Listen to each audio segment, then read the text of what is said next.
ಶ್ರೀ ಗುರುಭ್ಯೋ ನಮಃ ಪರಮಗುರುಭ್ಯೋ ನಮಃ. ಶ್ರೀಮದಾನಂದತೀರ್ಥ ಭಗವತ್ಪಾದಾಚಾರ್ಯ ಗುರುಭ್ಯೋ ನಮಃ.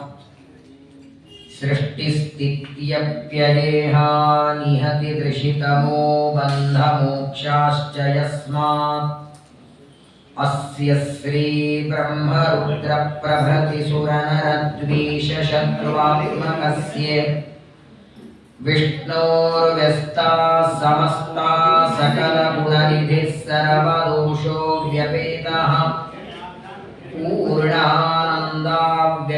ಯೋ ಗುರುರಪಿ ಪರಮಶ್ಚಿಂತಯೇತಂ ಮಹಂತಂ. ಜನ್ಮಾದ್ಯಸ್ಯ ಯತೋನ್ಮಯಾದಿತರತಶ್ಚಾರ್ಥೇಷ್ವಭಿಜ್ಞಸ್ವರಾಟ್ ತೇನೇ ಬ್ರಹ್ಮಹೃದಾಯ ಆದಿಕವಯೇ ಮುಹ್ಯಂತಿ ಯಂ ಸೂರಯಃ. ತೇಜೋ ವಾರಿಮೃದಾಂ ಯಥಾ ವಿನಿಮಯೋ ಯತ್ರ ತ್ರಿಸರ್ಗೋ ಮೃಷಾ ಧಾಮ್ನಾ ಸ್ವೇನ ಸದಾ ನಿರಸ್ತಕುಹಕಂ ಸತ್ಯಂ ಪರಂ ಧೀಮಹಿ. ನಮಃ ಪರಸ್ಮೈ ಪುರುಷಾಯ ಭೂಯಸೆ ಸದುದ್ಭವಸ್ಥಾನ ನಿರೋಧಲೀಲಯ ಗೃಹೀತ ಶಕ್ತಿ ತ್ರಿತಯಾಯ ದೇಹಿನಾಮಂತರ್ಧ್ರುವಾಯಾನುಪಲಭ್ಯ ಪದ್ಮನೇ. ಯೋ ವಿಪ್ರಲಂಬ ವಿಪರೀತಮತಿ ಪ್ರಭೂತಾನ್ ವಾದಾನ್ ನಿರಸ್ಯ ಕೃತವಾನ್ ಭುವಿ ತತ್ವವಾದಂ ಸರ್ವೇಶ್ವರೋ ಹರಿರಿತಿ ಪ್ರತಿಪಾದಯಂತಂ ಆನಂದತೀರ್ಥಮುನಿವರ್ಯಮಹಂ ನಮಾಮಿ. ನಮೋऽस्तु ತಾತ್ವಿಕಾ ದೇವಾಃ ವಿಷ್ಣುಭಕ್ತಿಪರಾಯಣಾಃ ಧರ್ಮಮಾರ್ಗೇ ಪ್ರೇರಯಂತೋ ಭವಂತಃ ಸರ್ವದೇವ ಹಿ. ವಂದೇ ವಿಷ್ಣುಂ ನಮಾಮಿ ಶ್ರಿಯಮತ ಚ ಭುವಂ ಬ್ರಹ್ಮವಾಯೂ ಚ ವಂದೇ ಗಾಯತ್ರೀಂ ಭಾರತೀಂ ತಾಮಪಿ ಗರುಡಮನಂತಂ ಭಜೆ ರುದ್ರದೇವಂ. ದೇವೀಂ ವಂದೇ ಸುಪರ್ಣೇ ಮಹಿಪತಿದಯಿತಾಂ ವಾರುಣೀಮಪ್ಯುಮಾಂ ತಾಮಿಂದ್ರಾದೀಂ ಕಾಮಮುಖ್ಯಾನ್ ಅಪಿ ಸಕಲಸುರಾನ್ ತದ್ಗುರೂನ್ ಮದ್ಗುರೂಂಶ್ಚ. ಮಹಾವ್ಯಾಕರಣಾಂಬೋಧಿಮಂತಮಾನಸಮಂದಿರಂ ಕವಯಂತಂ ರಾಮಕೀರ್ತ್ಯಾ ಹನುಮಂತಮುಪಾಸ್ಮಹೇ. ಆಪಾದಮೌಲಿಪರ್ಯಂತಂ ಗುರೂಣಾಮಾಕೃತಿಂ ಸ್ಮರೇತ್ ತೇನ ವಿಘ್ನಾಃ ಪ್ರಣಶ್ಯಂತಿ ಸಿದ್ಧ್ಯಂತಿ ಚ ಮನೋರಥಾಃ. ಶ್ರೀಗುರುಭ್ಯೋ ನಮಃ. ಶ್ರೀಶುಕ ಉವಾಚ ಶರ್ಯಾತಿರ್ಮನವೋ ರಾಜನ್ ಬ್ರಹ್ಮಿಷ್ಟಃ ಸಂಬಭೂವಃ ಯೋ ವಾ ಅಂಗಿರಸಾಂ ಸತ್ರೇ ದ್ವಿತೀಯಮಹರಬ್ಧ್ಯಗಾ.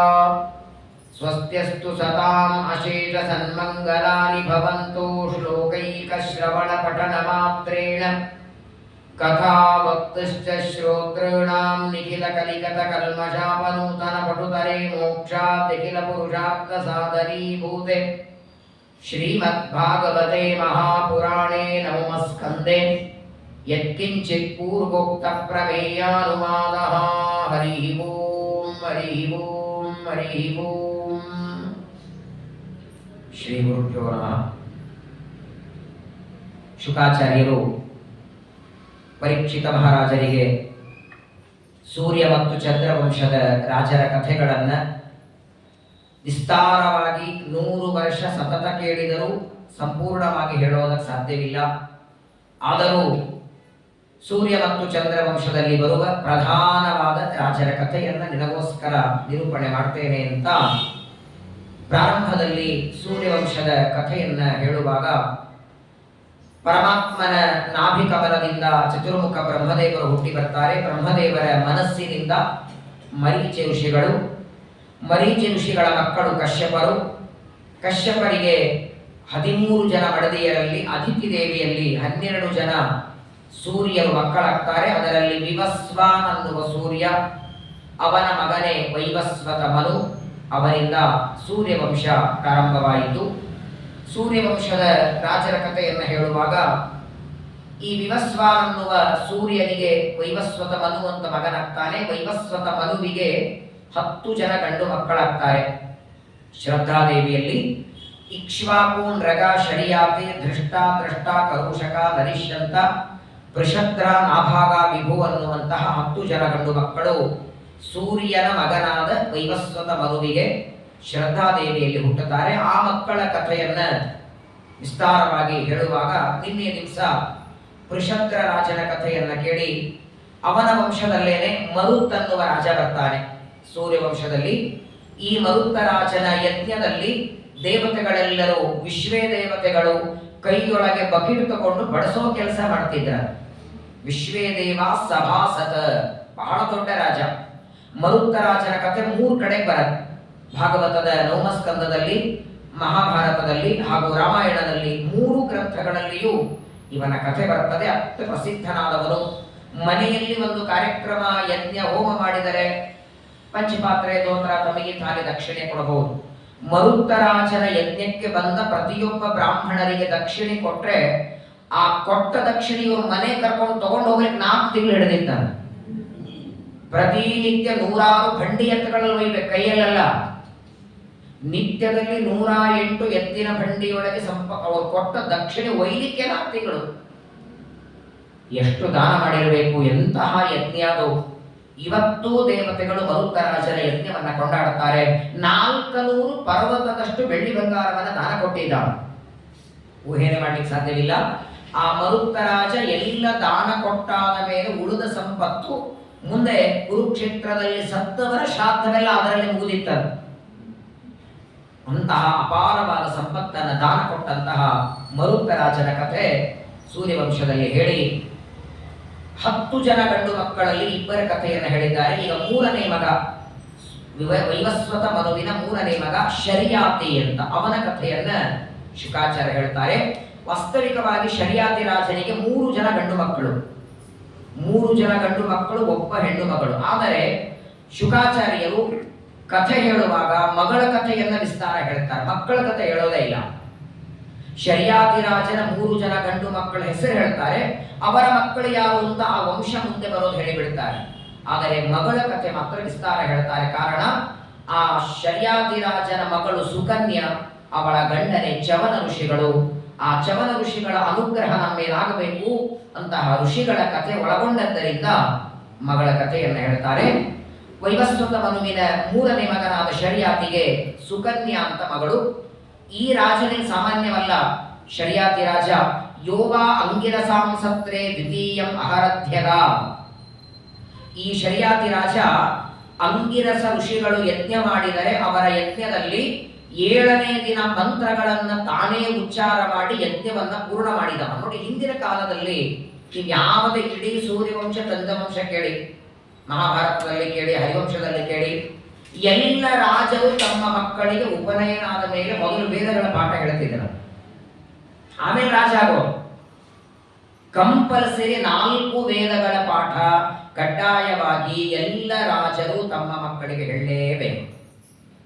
ಇವಾಗ ಉಪನಯನ ಕಾಲದಲ್ಲಿ ಆ ಭಿಕ್ಷೆ ಹಾಕುವಾಗ ಆಚಾರ್ಯರ ಬಾಯಿಯಿಂದ ಅನ್ನಿಸ್ತಾರಷ್ಟೇ, 4 ವೇದ, 6 ಶಾಸ್ತ್ರ, 18 ಪುರಾಣ ಓದಿಕೊಂಡು ತಾಯಿ ಭಿಕ್ಷೆ ತಗೊಳ್ತೀನಿ ಅಂತ ಅಲ್ಲಿ ಪ್ರತಿಜ್ಞೆ ಮಾಡ್ತಾನೆ, ಭಿಕ್ಷೆ ತಗೊಳ್ತಾನೆ. ಅನಂತರ ಅದರ ಕಡೆ ಪ್ರಯತ್ನವೂ ಮಾಡಲಿ. ಕನಿಷ್ಠ ಪಕ್ಷ ಉಪನಯನ ಆದ ಮೇಲೆ ಇವತ್ತಿನ ಮಕ್ಕಳಿಗೆ ಪ್ರಾರಂಭದಲ್ಲಿಯ ಸಂಸ್ಕಾರ ಆದರೂ ಬೇಕು. ಸಂಧ್ಯಾ ವಂದನೆ, ಚಿತ್ರಾವತಿ ಯಾಕಿಡಬೇಕು, ದೇವರ ಪೂಜೆ, ಪೂರ್ಣ ಸ್ವಾಮಿಗಳು ಮಾಡೋದಷ್ಟು ಬರದೇ ಇದ್ದರೂ ತೀರ್ಥ ಮಾಡಲಿಕ್ಕಾದ್ರೂ ಗೊತ್ತಿರಬೇಕು.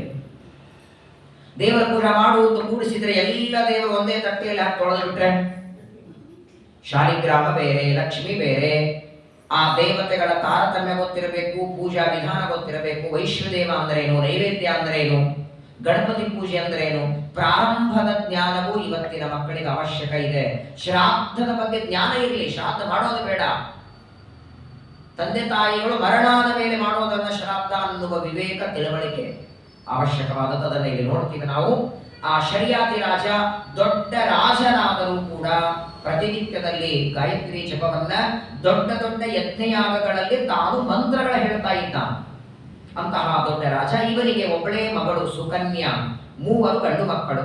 ಆ ಮಗಳನ್ನ ಅತ್ಯಂತ ಅಕ್ಕರೆಯಿಂದ ಬೆಳೆಸ್ತಾನೆ. 18 ವರ್ಷ ಮಗಳಿಗೆ. ಒಂದು ದಿನ ಸುಕನ್ಯಾ ತಂದೆಗೆ ಹೇಳ್ತಾಳೆ, ಶರ್ಯಾತಿ ರಾಜನಿಗೆ ಗೆಳತಿಯರ ಜೊತೆಗೆ ಅರಣ್ಯಕ್ಕೆ ಹೋಗ್ತೇನೆ, ಒಳ್ಳೆ ಸುಂದರವಾದ ಉದ್ಯಾನವನ್ನ ನೋಡಿಕೊಂಡು ಬರ್ತೇನೆ ಅಂದಾಗ, ಶರ್ಯಾತಿ ರಾಜ ನೀನು ಒಬ್ಬಳೆ ಹೋಗೋದು ಬೇಡ, ನಾನು ಬರ್ತೇನೆ ಜೊತೆಗೆ.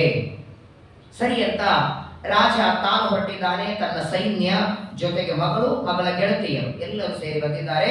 ಉತ್ತಮವಾದ ಅರಣ್ಯದೊಳಗೆ ಸಂಚಾರ ಮಾಡ್ತಾ ಅಲ್ಲಲ್ಲಿ ಹೂವಿನ ಗಿಡಗಳನ್ನು ನೋಡ್ತಾ ಇರುವಾಗ ಅಲ್ಲೇನಾಯ್ತಂದ್ರೆ, ಆ ಎಲ್ಲ ಶರ್ಯಾತ್ ಯಾವ ಸುಕನ್ಯೆ ಗೆಳತಿಯರು ಬೇರೆ ಬೇರೆ ಬೇರೆ ಕಡೆಗೆಲ್ಲ ನೋಡ್ತಾ ಇರುವಾಗ ಇವಳಿಗೆ ಒಂದು ಹುತ್ತು ಕಾಣಿಸಿತು. ಸುಕನ್ಯೆಗೆ ಆ ಹುತ್ತು ನೋಡ್ತಾಳೆ. ಆ ಹುತ್ತು ಆಕರ್ಷಣೆ ಮಾಡಿತವಳನ್ನು. ಯಾರು ಇರಲಿಲ್ಲ ಹತ್ರ, ಒಬ್ಬಳೇ ಹುತ್ತಿನ ಹತ್ರ ಬರ್ತಾಳೆ. ಆ ಹುತ್ತಿನೊಳಗೆ ಏನೋ ಪಳ ಪಳ ಪಳ ಹೊಡಿತಿದೆ. ಇಡೀ ಹುತ್ತಿನೊಳಗೆ ಶರೀರ ಕಾಣ್ತಾ ಇಲ್ಲ, ತಲೆ ಏನು ಕಾಣ್ತಿಲ್ಲ, ಕಣ್ಣು ಮಾತ್ರ ಕಾಣ್ತಾ ಇದೆ. ಅಂದ್ರೆ ಆ ಋಷಿಗಳು ತಪಸ್ಸಿಗೆ ಕೂತಾಗ ಅವರ ಮೈ ಮೇಲೆ ಹುತ್ತು ಬೆಳೆದಿದೆ, ಮೈ ಮೇಲೆ ಎಚ್ಚರಿಲ್ಲ ಅವರಿಗೆ, ಆದ್ರೆ ಕಣ್ಣು ಮಾತ್ರ ಹೊರಗಿದೆ. ಆ ಋಷಿಗಳ ಕಣ್ಣು ನೋಡಿ ಇವಳಿಗೆ ಆಕರ್ಷಣೆ ಆಯಿತು. ಸುಕನ್ಯೆಗೆ ಅಲ್ಲೇ ಬಿದ್ದ ಒಂದು ಕಡ್ಡಿಯನ್ನು ತಗೊಂಡು ಚುಚ್ಚಿದ್ದಾಳೆ. ಸಹಜವಾದ 18 ವರ್ಷದ ಹುಡುಗಿ ಬಾಲ ಭಾವನೆಯಿಂದ ಅಲ್ಲಿ ಕಡ್ಡಿಯಿಂದ ಚುಚ್ಚಿದಾಗ ಕ್ಷಣ ಮಾತ್ರದಲ್ಲಿ ಅಲ್ಲಿಂದ ರಕ್ತ ಬರೋದಕ್ಕೆ ಶುರುವಾಯಿತು. ಯಾವಾಗ ರಕ್ತ ಬರೋದಕ್ಕೆ ಶುರುವಾಯಿತೋ ಆಗ ಆ ಕಡೆ ಈಚೆ ನೋಡಿದ್ದು, ತಾನು ಮಾಡಿದ್ದು ಯಾರಾದ್ರೂ ನೋಡಿದ್ದಾರೋ ಅಂತ. ಯಾರು ನೋಡಿಲ್ಲ ಅಂತ ಗೊತ್ತಾಗಿ ಮತ್ತೆ ತನ್ನ ಗೆಳತಿಯರ ಮಧ್ಯದಲ್ಲಿ ಸೇರ್ಕೊಂಡ್ಬಿಟ್ಟು ಬಂದು, ಯಾರಿಗೂ ಹೇಳಲೇ ಇಲ್ಲ. ಆ ಹುತ್ತಿನಲ್ಲಿ ನಾನೇನೋ ಮಾಡಿ ಬಂದದ್ದನ್ನ ಯಾರಿಗೂ ಹೇಳಿಲ್ಲ, ರಾಜನಿಗೂ ತಂದೆಗೂ ಹೇಳಿಲ್ಲ. ಆದರೆ ಸುಮ್ಮನೆ ಬಿಡ್ತಾನ ದೇವರು? ಋಷೀಣಾಂ ಪುನರಾಜ್ಞಾನಾಂ ಆಚಮರ್ಥೋನು ಧಾವತೆ. ಜ್ಞಾನಿಗಳಿಗೆ ಋಷಿಗಳಿಗೆ ಮಾಡಿದ ಅವಮಾನ ನೋಡಿ. ದೈವೇನ ಚೋದಿತಾ ಬಾಲ ಜ್ಯೋತಿಷಿ ಕಂಟಕೇನವ.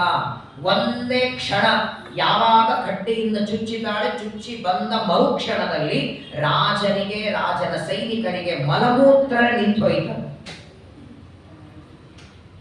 ಮೂತ್ರ ಬರ್ತಾ ಇಲ್ಲ, ಮಲ ವಿಸರ್ಜನೆ ಆಗ್ತಾ ಇಲ್ಲ. ಮಲಮೂತ್ರ ವಿಸರ್ಜನೆ ನಿತ್ಯದಲ್ಲಿ ಸಕಾಲದಲ್ಲಿ ಮಾಡ್ತೇವೆ, ಅದನ್ನು ಮಾಡಿಸುವ ದೇವರ ಅನುಗ್ರಹ ಮರಿತೇವೆ ನಾವು. ಅಪಾನ ನಾಮಕ ವಾಯುದೇವರು ನಮ್ಮ ಮಲ ವಿಸರ್ಜನೆ ಮಾಡುವ ದ್ವಾರದಲ್ಲಿ ಇರ್ತಾರೆ. ಮಿತ್ರ ನಾಮಕ ಸೂರ್ಯ ಉಪಸ್ಥ ಅಂದ್ರೆ ಮೂತ್ರ ಮಾಡುವ ದ್ವಾರದಲ್ಲಿ. ಸರಿಯಾಗಿ ಒಂದು ತಿಂಗಳು ಪಾಪ ಮಲಮೂತ್ರ ವಿಸರ್ಜನೆ ಆಗಲಿಲ್ಲ. ಕುಡಿದದ್ದು ನೀರು ಶೇಖರಣೆಯಾಗಿ ಡಾಕ್ಟರ್ ಅದನ್ನ ಪಾಪ ಪ್ರತಿನಿತ್ಯ ತೆಗಿಬೇಕು. ಒಂದೇ ವಾರಲ್ಲಿ, ಒಂದು ತಿಂಗಳಲ್ಲಿ ಒಬ್ಬ ವ್ಯಕ್ತಿ ಹೋದ್ರು, ಮೊನ್ನೆ ಹೋದ್ರು. ಅವರಿಗೆ ಆ ಮಲಮೂತ್ರ ವಿಸರ್ಜನೆ ತೊಂದರೆ ಇದ್ದದ್ದು ನನಗೆ ಗೊತ್ತಿತ್ತು. ಮೊನ್ನೆ ಫೋಟೋ ಹಾಕಿದ್ರೆ ಹೋದ್ರು. ಕ್ಷಣ ಕ್ಷಣದಲ್ಲಿ ದೇವರ ಅನುಗ್ರಹ ನಾವು ನೆನೆಸಿಕೊಳ್ಳಬೇಕು. ಪರಮಾತ್ಮ ಮತ್ತು ಮುಖ್ಯ ಪ್ರಾಣ ದೇವರ ಮಾಡುವ ಅನುಗ್ರಹ. ಸರಿಯಾಗಿ ಓಡಾಡ್ತೇವೆ, ತಿರುಗಾಡ್ತೇವೆ, ಮಲಗುತ್ತೇವೆ. ನೀವೇನು ನೋಡಿ, 10 ಗಂಟೆಗೆ 12 ಎಲೆ ಹಾಕ್ತೀವಿ ಅಂತಾರೆ ಮಠದಲ್ಲಿ ಆರಾಧನೆಗಳಲ್ಲಿ. ಏನೋ ಕಾರ್ಯಕ್ರಮದಲ್ಲಿ ವ್ಯತ್ಯಾಸವಾಗಿ 12:30 ಒಂದಾಗಬಹುದು. ಒಂದು ಅರ್ಧ ಗಂಟೆ ಊಟಕ್ಕೆ ತಡ ಆದ್ರೂ ತಡ್ಕೊಳ್ತೀವಿ, ಅರ್ಧ ಗಂಟೆ ಪ್ರವಚನಕ್ಕೆ ತಡ ಆದ್ರೂ ತಡ್ಕೊಳ್ತೀವಿ. ಆದ್ರೆ ಮಲಮೂತ್ರ ತಡ್ಕೊಳ್ಬಾರದು. ಬೇಕಾದ ಪ್ರಸಂಗ ಇರಲಿ, ಎಂಥ ಪ್ರಸಂಗದಲ್ಲಿಯೂ ತಡಿತಕ್ಕದ್ದಲ್ಲ. ಅದು ಭಯಾನಕವಾದ ರೋಗಗಳಿಗೂ ಆಶ್ರಯ. ಅಂದ್ರೆ ಅದರ ದೇವರ ಅನುಗ್ರಹ ಎಷ್ಟು ಅದ್ಭುತವಾದದ್ದಂದ್ರೆ, ವಾಸ್ತವಿಕವಾಗಿ ಮಲಮೂತ್ರ ವಿಸರ್ಜನೆ ಮಾಡಿಕೊಂಡು ಬಂದ ಮೇಲೆ ಕಾಲು ತೊಳೆದು, ಕೈದು ತೊಳೆದು, ಏಕಾದಶಿ ಸ್ಕಂದ ಭಾಗವತದಲ್ಲಿ ಮುಂದೆ ಕೇಳೋರಿದ್ದೇನೆ ನೀವು.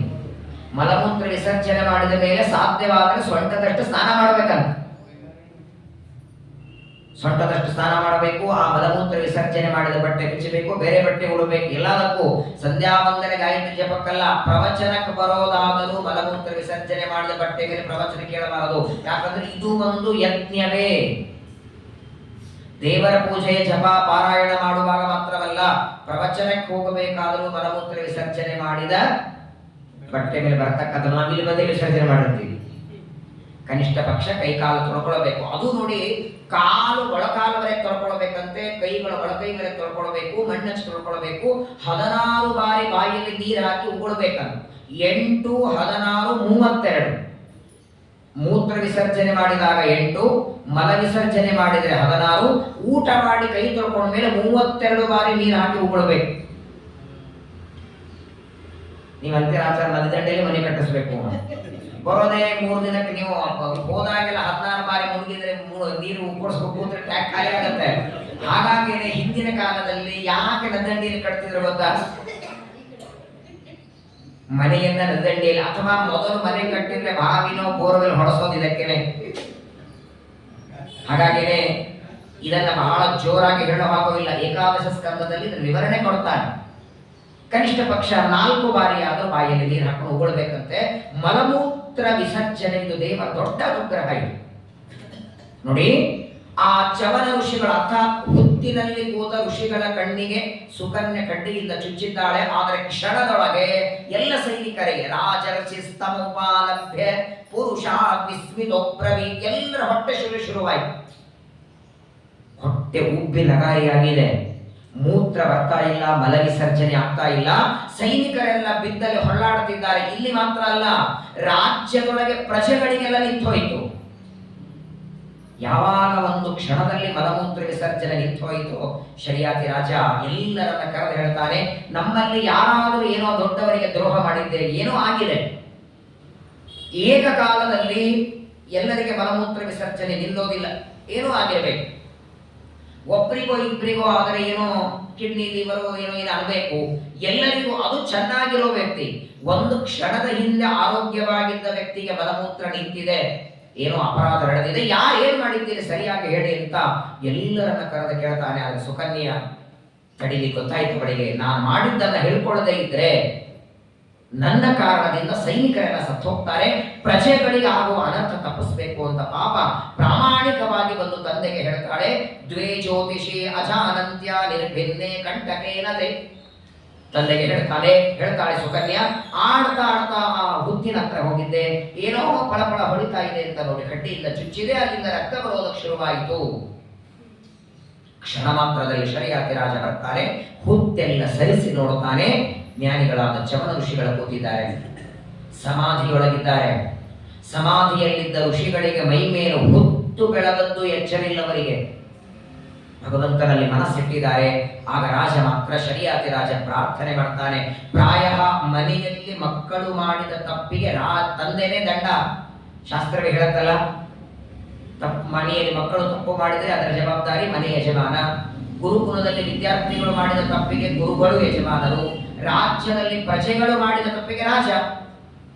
ಈಗ ಸದ್ಯದಲ್ಲಿ ಮಗಳು ಮಾಡಿದ ಅಪರಾಧಕ್ಕೆ ಶರಿಯಾತಿ ರಾಜ ಪ್ರಾರ್ಥನೆ ಮಾಡಿಕೊಳ್ತಾನೆ. ಅಜ್ಞಾನದಿಂದ ಮೊದಲನೇದ್ದು ಹುತ್ತಿನಲ್ಲಿ ನೀವು ಕೂತಿದ್ದೀರಿ ಅನ್ನುವ ಜ್ಞಾನ ಇಲ್ಲ. ಎರಡನೇದ್ದು ಸಣ್ಣವಳು 17-18 ವರ್ಷದ ಹುಡುಗಿ ಅಜ್ಞಾನದಿಂದ ಏನೋ ಮಾಡಿದ್ದಾಳೆ. ಆದರೆ ನಿಮ್ಮಂತಹ ತಪಸ್ವಿಗಳ ಜ್ಞಾನಿಗಳ ಕಣ್ಣಿಗೆ ಚುಚ್ಚಿದ್ದಕ್ಕೆ ಒಬ್ಬರು ಇಬ್ಬರಲ್ಲ, ಇಡೀ ನಮ್ಮ ರಾಜ್ಯದ ಪ್ರಜೆಗಳ ಮಲಮೂತ್ರ ವಿಸರ್ಜನೆ ನಿಂತು ಹೋಗಿದೆ. ಹೀಗೆ ಇವರು ಮಲಮೂತ್ರ ವಿಸರ್ಜನೆ ನಿಂತು ಹೋಗಿಬಿಟ್ರೆ ಯಾರೂ ಬದುಕೋದಿಲ್ಲ. ನನ್ನ ರಾಜ್ಯ ಆಳೋದು ಯಾರಿಗೆ? ವ್ಯರ್ಥವಾಗಿ ಪ್ರಜೆಗಳು ದುಃಖ ಪಡ್ತಾ ಇದ್ದಾರೆ. ಅಜ್ಞಾನದಿಂದ ಪಾಪ ನಡೆದಿದೆ. ನಿಮಗೆ ಶಿಕ್ಷಣೆ ಕೊಡೋದಿದ್ರೆ ನನಗೆ ಹೇಳಿ, ಮಗಳು ಮಾಡಿದ ತಪ್ಪಿಗೆ ಬೇಕಾದರೆ ದಂಡ ನಾನು ಅನುಭವಿಸ್ತೇನೆ. ಆದರೆ ಪ್ರಜೆಗಳಿಗೆ ಆದಂತಹ ಅಪರಾಧದ ಪ್ರಜೆಗಳಿಗೆ ಆಗುವ ದುಃಖವನ್ನು ನೀವು ದೂರ ಮಾಡಬೇಕು ಬೇಡಿಕೊಳ್ಳುತ್ತಾನೆ. ಆಗ ಚವನ ಋಷಿಗಳು ಮಾತಾಡ್ತಾರೆ. ಚವನರಂತಾರೆ, ನೋಡು, ನಿನ್ನ ಮಗಳು ತಪ್ಪು ಮಾಡಿದಂತೂ ನಿಜ. ಮಾಡಿದ ತಪ್ಪಿಗೆ ನಿನ್ನ ಪ್ರಜೆಗಳಿಗೆ ಸೈನಿಕರಿಗೆ ಮಲಮೂತ್ರ ವಿಸರ್ಜನೆ ನಿಂತು ಹೋಗಿದೆ. ಈಗ ಇದಕ್ಕೆ ಪ್ರಾಯಶ್ಚಿತ್ತ ಆಗಬೇಕು. ನಾನು ಏನು ಪ್ರಾಯಶ್ಚಿತ್ತ ಹೇಳಿದರೂ ನೀನು ಮಾಡೋದಕ್ಕೆ ಸಿದ್ಧ ಇದ್ರೆ ಆಗ ಮಾತ್ರ ಮಲಮೂತ್ರ ವಿಸರ್ಜನೆ ಮೊದಲಿನಂತೆ ಆಗತ್ತೆ, ಎಲ್ಲರೂ ಆರೋಗ್ಯವಾಗಿ ಇರ್ತಾರೆ. ಇಲ್ಲ ಅಂದ್ರೆ ಇದೇ ಕಂಟಿನ್ಯೂ ಆಗತ್ತೆ, ಯಾವ ಪ್ರಜೆಗಳು ಬದುಕೋದಿಲ್ಲ. ಆಯ್ತು ಸ್ವಾಮಿ ಎಂದ. ಏನ್ ಮಾಡ್ಬೇಕು ಹೇಳಿ? ತಪ್ಪು ಅಂದಾಕ್ಷಣ ಅದಕ್ಕೊಂದು ಪ್ರಾಯಶ್ಚಿತ್ತ ಬೇಕು. ಏನೋ ಜಪನೋ, ಹೋಮನೋ, ಯಜ್ಞನೋ, ಪಾರಾಯಣನೋ, ದಾನನೋ, ಏನು ಪ್ರಾಯಶ್ಚಿತ್ತ ಹೇಳಿದ್ರು ಮಾಡ್ತೇನೆ ಅಂದ್ರೆ ಚವಂದ್ರಂತ್ರ ಅದೆಲ್ಲ ಮಾಡಬೇಡ ಅಂದ್ರು. ನಿನ್ನ ಮಗಳು ಮಾಡಿದ ಈ ತಪ್ಪಿಗೆ ಪ್ರಾಯಶ್ಚಿತ್ತ ಅಂದ್ರೆ ಆ ನಿನ್ನ ಮಗಳನ್ನ ನನಗೆ ಕೊಟ್ಟು ವಿವಾಹ ಮಾಡು ಅಂತ. ಮಗಳನ್ನ ಕೊಟ್ಟು ಮದುವೆ ಮಾಡು. ಮದುವೆ ಮಾಡೋದೇ ನಿನ್ನ ಮಗಳು ಮಾಡಿದ ತಪ್ಪಿಗೆ ಪ್ರಾಯಶ್ಚಿತ್ತ. ಗಾಬರಿಯಾಗಿಬಿಟ್ಟ ರಾಜ. ಇನ್ನೇನು ಹೇಳಿದ್ರೆ ಮಾಡ್ತಿದ್ದೆ, ರಾಜ್ಯ ಬೇಕಾದ್ರೆ ತಂದು ಕೊಡು ಅಂದ್ರೆ ತಂದು ಕೊಡ್ತಿದ್ದೆ, ನಿಮಗೊಂದು ಅರಮನೆ ಕಟ್ಟಿಸಿಕೊಡು ಅಂದ್ರೆ ಕೊಡ್ತಿದ್ದೆ. 100 ವರ್ಷದ ವಯಸ್ಸಾದ ವೃದ್ಧರಲ್ಲಿ 18 ವರ್ಷದ ಮಗಳಲ್ಲಿ ಮಗಳನ್ನ ವಿವಾಹ ಮಾಡಿಕೊಟ್ರೆ ಇಡೀ ಆಯುಷ್ಯ ಅವರ ಸೇವೆ ಮಾಡ್ತಾ ಇರ್ಬೇಕಲ್ಲ. ಕೈಯಲ್ಲಿ ಕೋಲು ಹಿಡಿದು ನಡಿದೆಗೆ ಬರದೇ ಇರುವ ಅವಸ್ಥೆ ಬರದು. ಕೂದಲ ಬೆಳ್ಳಗಾಗಿದೆ, ಹಲ್ಲೆಲ್ಲ ಬಿದ್ದೋಗಿದೆ. ಅಷ್ಟು ವಯಸ್ಸಾದಂತಹ ಋಷಿಗಳಿಗೆ ಮಗಳನ್ನ ಕೊಡೋದಕ್ಕೆ ಇಚ್ಛೆ ಇಲ್ಲ. ಶವನರಂತಾರೆ, ನೀನು ಕನ್ಯಾದಾನ ಮಾಡಲಿಲ್ಲ ಅಂದ್ರೆ ನಿನ್ನ ಸೈನಿಕರೇನು ಒದ್ದಾಡ್ತಿದ್ದಾರಲ್ಲ, ಇದೇ ಕಂಟಿನ್ಯೂ ಆಗಲ್ಲ. ಏನ್ ಮಾಡ್ಬೇಕು? ದೊಡ್ಡ ಧರ್ಮ ಸಂಕಟ ಇದು. ಕನ್ಯಾದಾನದ ಬದಲಾಗಿ ಸುವರ್ಣದಾನ, ರಜತದಾನ, ಭೂದಾನ ಅಂದ್ರೆ ಕೊಟ್ಟು ಬಿಡ್ತಿದ್ದ ಸಂಕಲ್ಪ ಮಾಡಿ. ಮಗಳನ್ನ ಕೊಡೋದು ಹೇಗೆ ಅಂತ ಚಿಂತೆ. ಕೊನೆಗೆ ಶರಿಯಾತಿರಾಜನಿಗೆ ಗೊಂದಲ ಆಯಿತು. ನೋಡಿ, ಸುಕನ್ಯಾ ಅವಳೇ ಹೇಳ್ತಾಳೆ, ತಂದೆಗೆ ಹೇಳ್ತಾಳೆ, ಯಾಕೆ ಇನ್ನೂ ವಿಚಾರ ಮಾಡ್ತಿದ್ದೀರಿ? ಮದುವೆಗೆ ನಾನು ಸಿದ್ಧ ಇದ್ದೇನೆ ಅಂತಾಳೆ. ಕನ್ಯಾ ದಾನ ಮಾಡೋದಕ್ಕೆ ನೀವ್ ಯಾಕೆ ಚಿಂತೆ ಮಾಡ್ತಿದ್ದೀರಿ? ನಾನು ಋಷಿಗಳನ್ನ ಮಾಡ್ಕೊಳ್ಳಿಕ್ಕೆ ಸಿದ್ಧ ಇದ್ದೇನೆ. ಯಾಕಂದ್ರೆ ನಾನು ಈ ಋಷಿಗಳನ್ನ ಮಾಡಿಕೊಂಡ್ರೆ ನಮ್ಮ ರಾಜ್ಯ, ನಮ್ಮ ಸೈನಿಕರು ಮತ್ತು ಆರೋಗ್ಯವಾಗಿರ್ತಾರೆ. ವಿವೇಕ ಬಹಳ ಮಹತ್ವದ್ದು ಎಲ್ಲಾ ಕಡೆಗೆ. ನಾನೇನ್ ಮಾಡಿದ್ದು ನಾನು ತಪ್ಪಲ್ಲ, ನಾನೇ ವಿವಾಹ ಮಾಡ್ಕೊಳ್ಳೋದಿಲ್ಲ ಅನ್ಬೋದಾಗಿತ್ತಲ್ಲ. ಸುಕನ್ಯಾ ಚವನಂ ಪ್ರಾಪ್ಯ. ರಾಜ ಅಂತ ಏನ್ ಮಾತಾಡ್ತಿದ್ಯಮ್ಮ? ಮೊದಲನೇದು ಋಷಿಗಳು, ಅವರ ವಯಸ್ಸು ನೋಡು. ಮೇಲಾಗಿ ಕೇವಲ ಕಣ್ಣಿಗೆ ಚುಚ್ಚಿದ್ದಕ್ಕೆ ಎಲ್ಲರ ಮಲಮೂತ್ರ ನಿಂತು ಹೋಗಿದೆ. ಇಂತಹ ತಪಸ್ವಿಗಳು ಯಾವಾಗ ಸಿಟ್ಟಿಗೆ ಬರ್ತಾರೆ, ಯಾವಾಗ ಶಾಪ ಕೊಡ್ತಾರೆ ಗೊತ್ತಿಲ್ಲ. ಕೆಲವರು ತಲೆಯೂರಿ ತಪಗೈದು ಪುಣ್ಯವ ಗಳಿಸಿದ್ದರೆ ಫಲವಿಲ್ಲ, ಜ್ವಲಿಸುವ ಕೋಪದಿ ಶಾಪ ಕೊಡುವರು. 1 ರೂಪಾಯಿ ಸಂಪಾದನೆ ಮಾಡದಿದ್ರು ಗಂಡ ಪರವಾಗಿಲ್ಲ, ಆದ್ರೆ ಕೋಪ ಮಾಡಿಕೊಳ್ಳುವ, ಶಾಪ ಕೊಡುವ ಗಂಡ ಬೇಡ ಅಂತಾರೆ. ಪದೇ ಪದೇ ಸಿಟ್ಟಿಗೆ ಬಂದು ಶಾಪ ಕೊಡ್ತಾರೆ. ಅಂಥವ್ರನ್ನ ಹೇಗೆ ಮದುವೆ ಮಾಡ್ಕೊಳ್ತಿ? ಹೇಗೆ ನಿನ್ ಜೀವನ ಮಾಡ್ತಿ ಅಂತ ಶರಿಯಾತಿರಾಜ ಕೇಳ್ತಾನೆ. ಪರವಾಗಿಲ್ಲ, ನನ್ನ ಜೀವನ ಹಾಳಾದ್ರೂ ಚಿಂತೆ ಇಲ್ಲ. ಹಾಳಾದ್ರು ಅಂದ್ರೆ ಇವರ ಸೇವೆ ಮಾಡ್ತಾ ನಾನು ಕಳೆದ್ರೂ ಚಿಂತೆ ಇಲ್ಲ. ನನ್ನ ನಿಮಿತ್ತವಾಗಿ ಪ್ರಜೆಗಳಿಗೆ ತೊಂದರೆ ಆಗೋದು ಬೇಡ. ಆ ಮಗಳ ತ್ಯಾಗವನ್ನ ನೋಡ್ತಾನೆ. ಸರಿ ಅಂತ ಹೇಳಿದ. ಕೃಚ್ರ ಮುಕ್ತ ಅಮಾಮಂತ್ರೆ ಆಯಿತು ಅಂದ. ಅಲ್ಲೇನು ಆಡಂಬರ, ಊದೋದು, ಬಾರಿಸೋದು, ಮದುವೆ ಮಂಟಪ ಏನಿಲ್ಲ. ನೋಡಿ, ಕ್ಷಣ ಮಾತ್ರದಲ್ಲಿ ಕನ್ಯಾದಾನ ಮಾಡುವಂತಾನೆ. ಆಚಮನ ಮಾಡ್ತಾರೆ, ಸಂಕಲ್ಪ ಮಾಡ್ತಾರೆ. ಚವನನಿಗೆ ಮಗಳನ್ನ ಕೃಷ್ಣಾರ್ಪಣ ವಸ್ತು ದಾನ ಕೊಟ್ಟು ಹೊರಟೇ ಬಿಟ್ಟ. ಅದಕ್ಕಾಗಿ ನಾನು ಮುಂದೆ ಹೇಳ್ತೀನಿ ನಿಮಗೆ, ಮದುವೆಗಳು ಒಟ್ಟಾರೆ 8 ತರಹದ ಮದುವೆ ಇದೆ. ಇದೇನು ಪೆಂಡಾಲ ಹಾಕಿ ವಧುವರರ ಜಾತಕ ನೋಡಿ, ಆಮಂತ್ರಣ ಪತ್ರಿಕೆಗಳ ಮಾಡಿಸಿ, 10 ಜನರಿಗೆ ಕಳಿಸಿ, ಅವರನ್ನೆಲ್ಲ ಕರೆಸಿ ವೈಭವದಿಂದ ಅಡಿಗೆ ಮಾಡಿ, ಈ ತರಹದ ಮದುವೆ ಇದು ಬ್ರಾಹ್ಮ ವಿವಾಹ. ಈ ಮದುವೆಗಳನ್ನು ನೋಡ್ತೇವೆ. ಇಲ್ಲಿ ಚವನರ ಮದುವೆ, 3ನೇ ಸ್ಕಂದ ಭಾಗವತದಲ್ಲಿ ಕರ್ದವರ ಮದುವೆ. ಇಲ್ಲೆಲ್ಲ ಆಡಂಬರ, ಛತ್ರ, ಬಾರಿಸೋರು, ಊದವರು ಏನೂ ಇಲ್ಲ. ದಾನ ಕೊಡುವ ವ್ಯಕ್ತಿ ತಗೊಳ್ಳೋವೆ. ಒಂದು ತಮ್ಮಿಗೆ ದಾನ ಕೊಡಬೇಕಾದ್ರೆ ಪೆಂಡಲ್ ಹಾಕಿಸ್ತೀರ ಮನೆ ಮುಂದೆ? ತಮ್ಮಿಗೆನೋ, ಥಾಲಿನೋ ಅಥವಾ ಇನ್ನೇನೋ ಪುಸ್ತಕ ದಾನ ಕೊಡಬೇಕಾದ್ರೆ ಪೆಂಡಲ್ ಹಾಕಿಸಿ, ಆಮಂತ್ರಣ ಪತ್ರಿಕಾ, ನಮ್ಮ ಮನೆಯಲ್ಲಿ ಇಂಥ ಆಚಾರ್ಯರಿಗೆ ಇಂತಹ ಒಂದು ಪುಸ್ತಕ ದಾನ ಕೊಡೋದಾಗಿ ಗುರು ನಿಶ್ಚಯಿಸಿದ್ದಾರೆ, ತಾವು ಸಹಕುಟುಂಬ ಸಪರಿವಾರಾಗಿ ಬಂದು ಯಾರು ಹಾಕಲ್ಲ. ಮನೆ ಮುಂದೆ ಪೇಂಟ್ ಹಚ್ಚಲ್ಲ. ಹಂಗೆ ಒಂದು ದಾನ ಕೊಡುವಾಗ ಕೊಡೋರು ತಗೊಳ್ಳೋರಿಗೆ ಬರೀತಾರಲ್ಲ, ಕನ್ಯಾದಾನಕ್ಕೆ ಯಾಕಷ್ಟು ಆಡಂಬರ ಮಾಡಬೇಕು?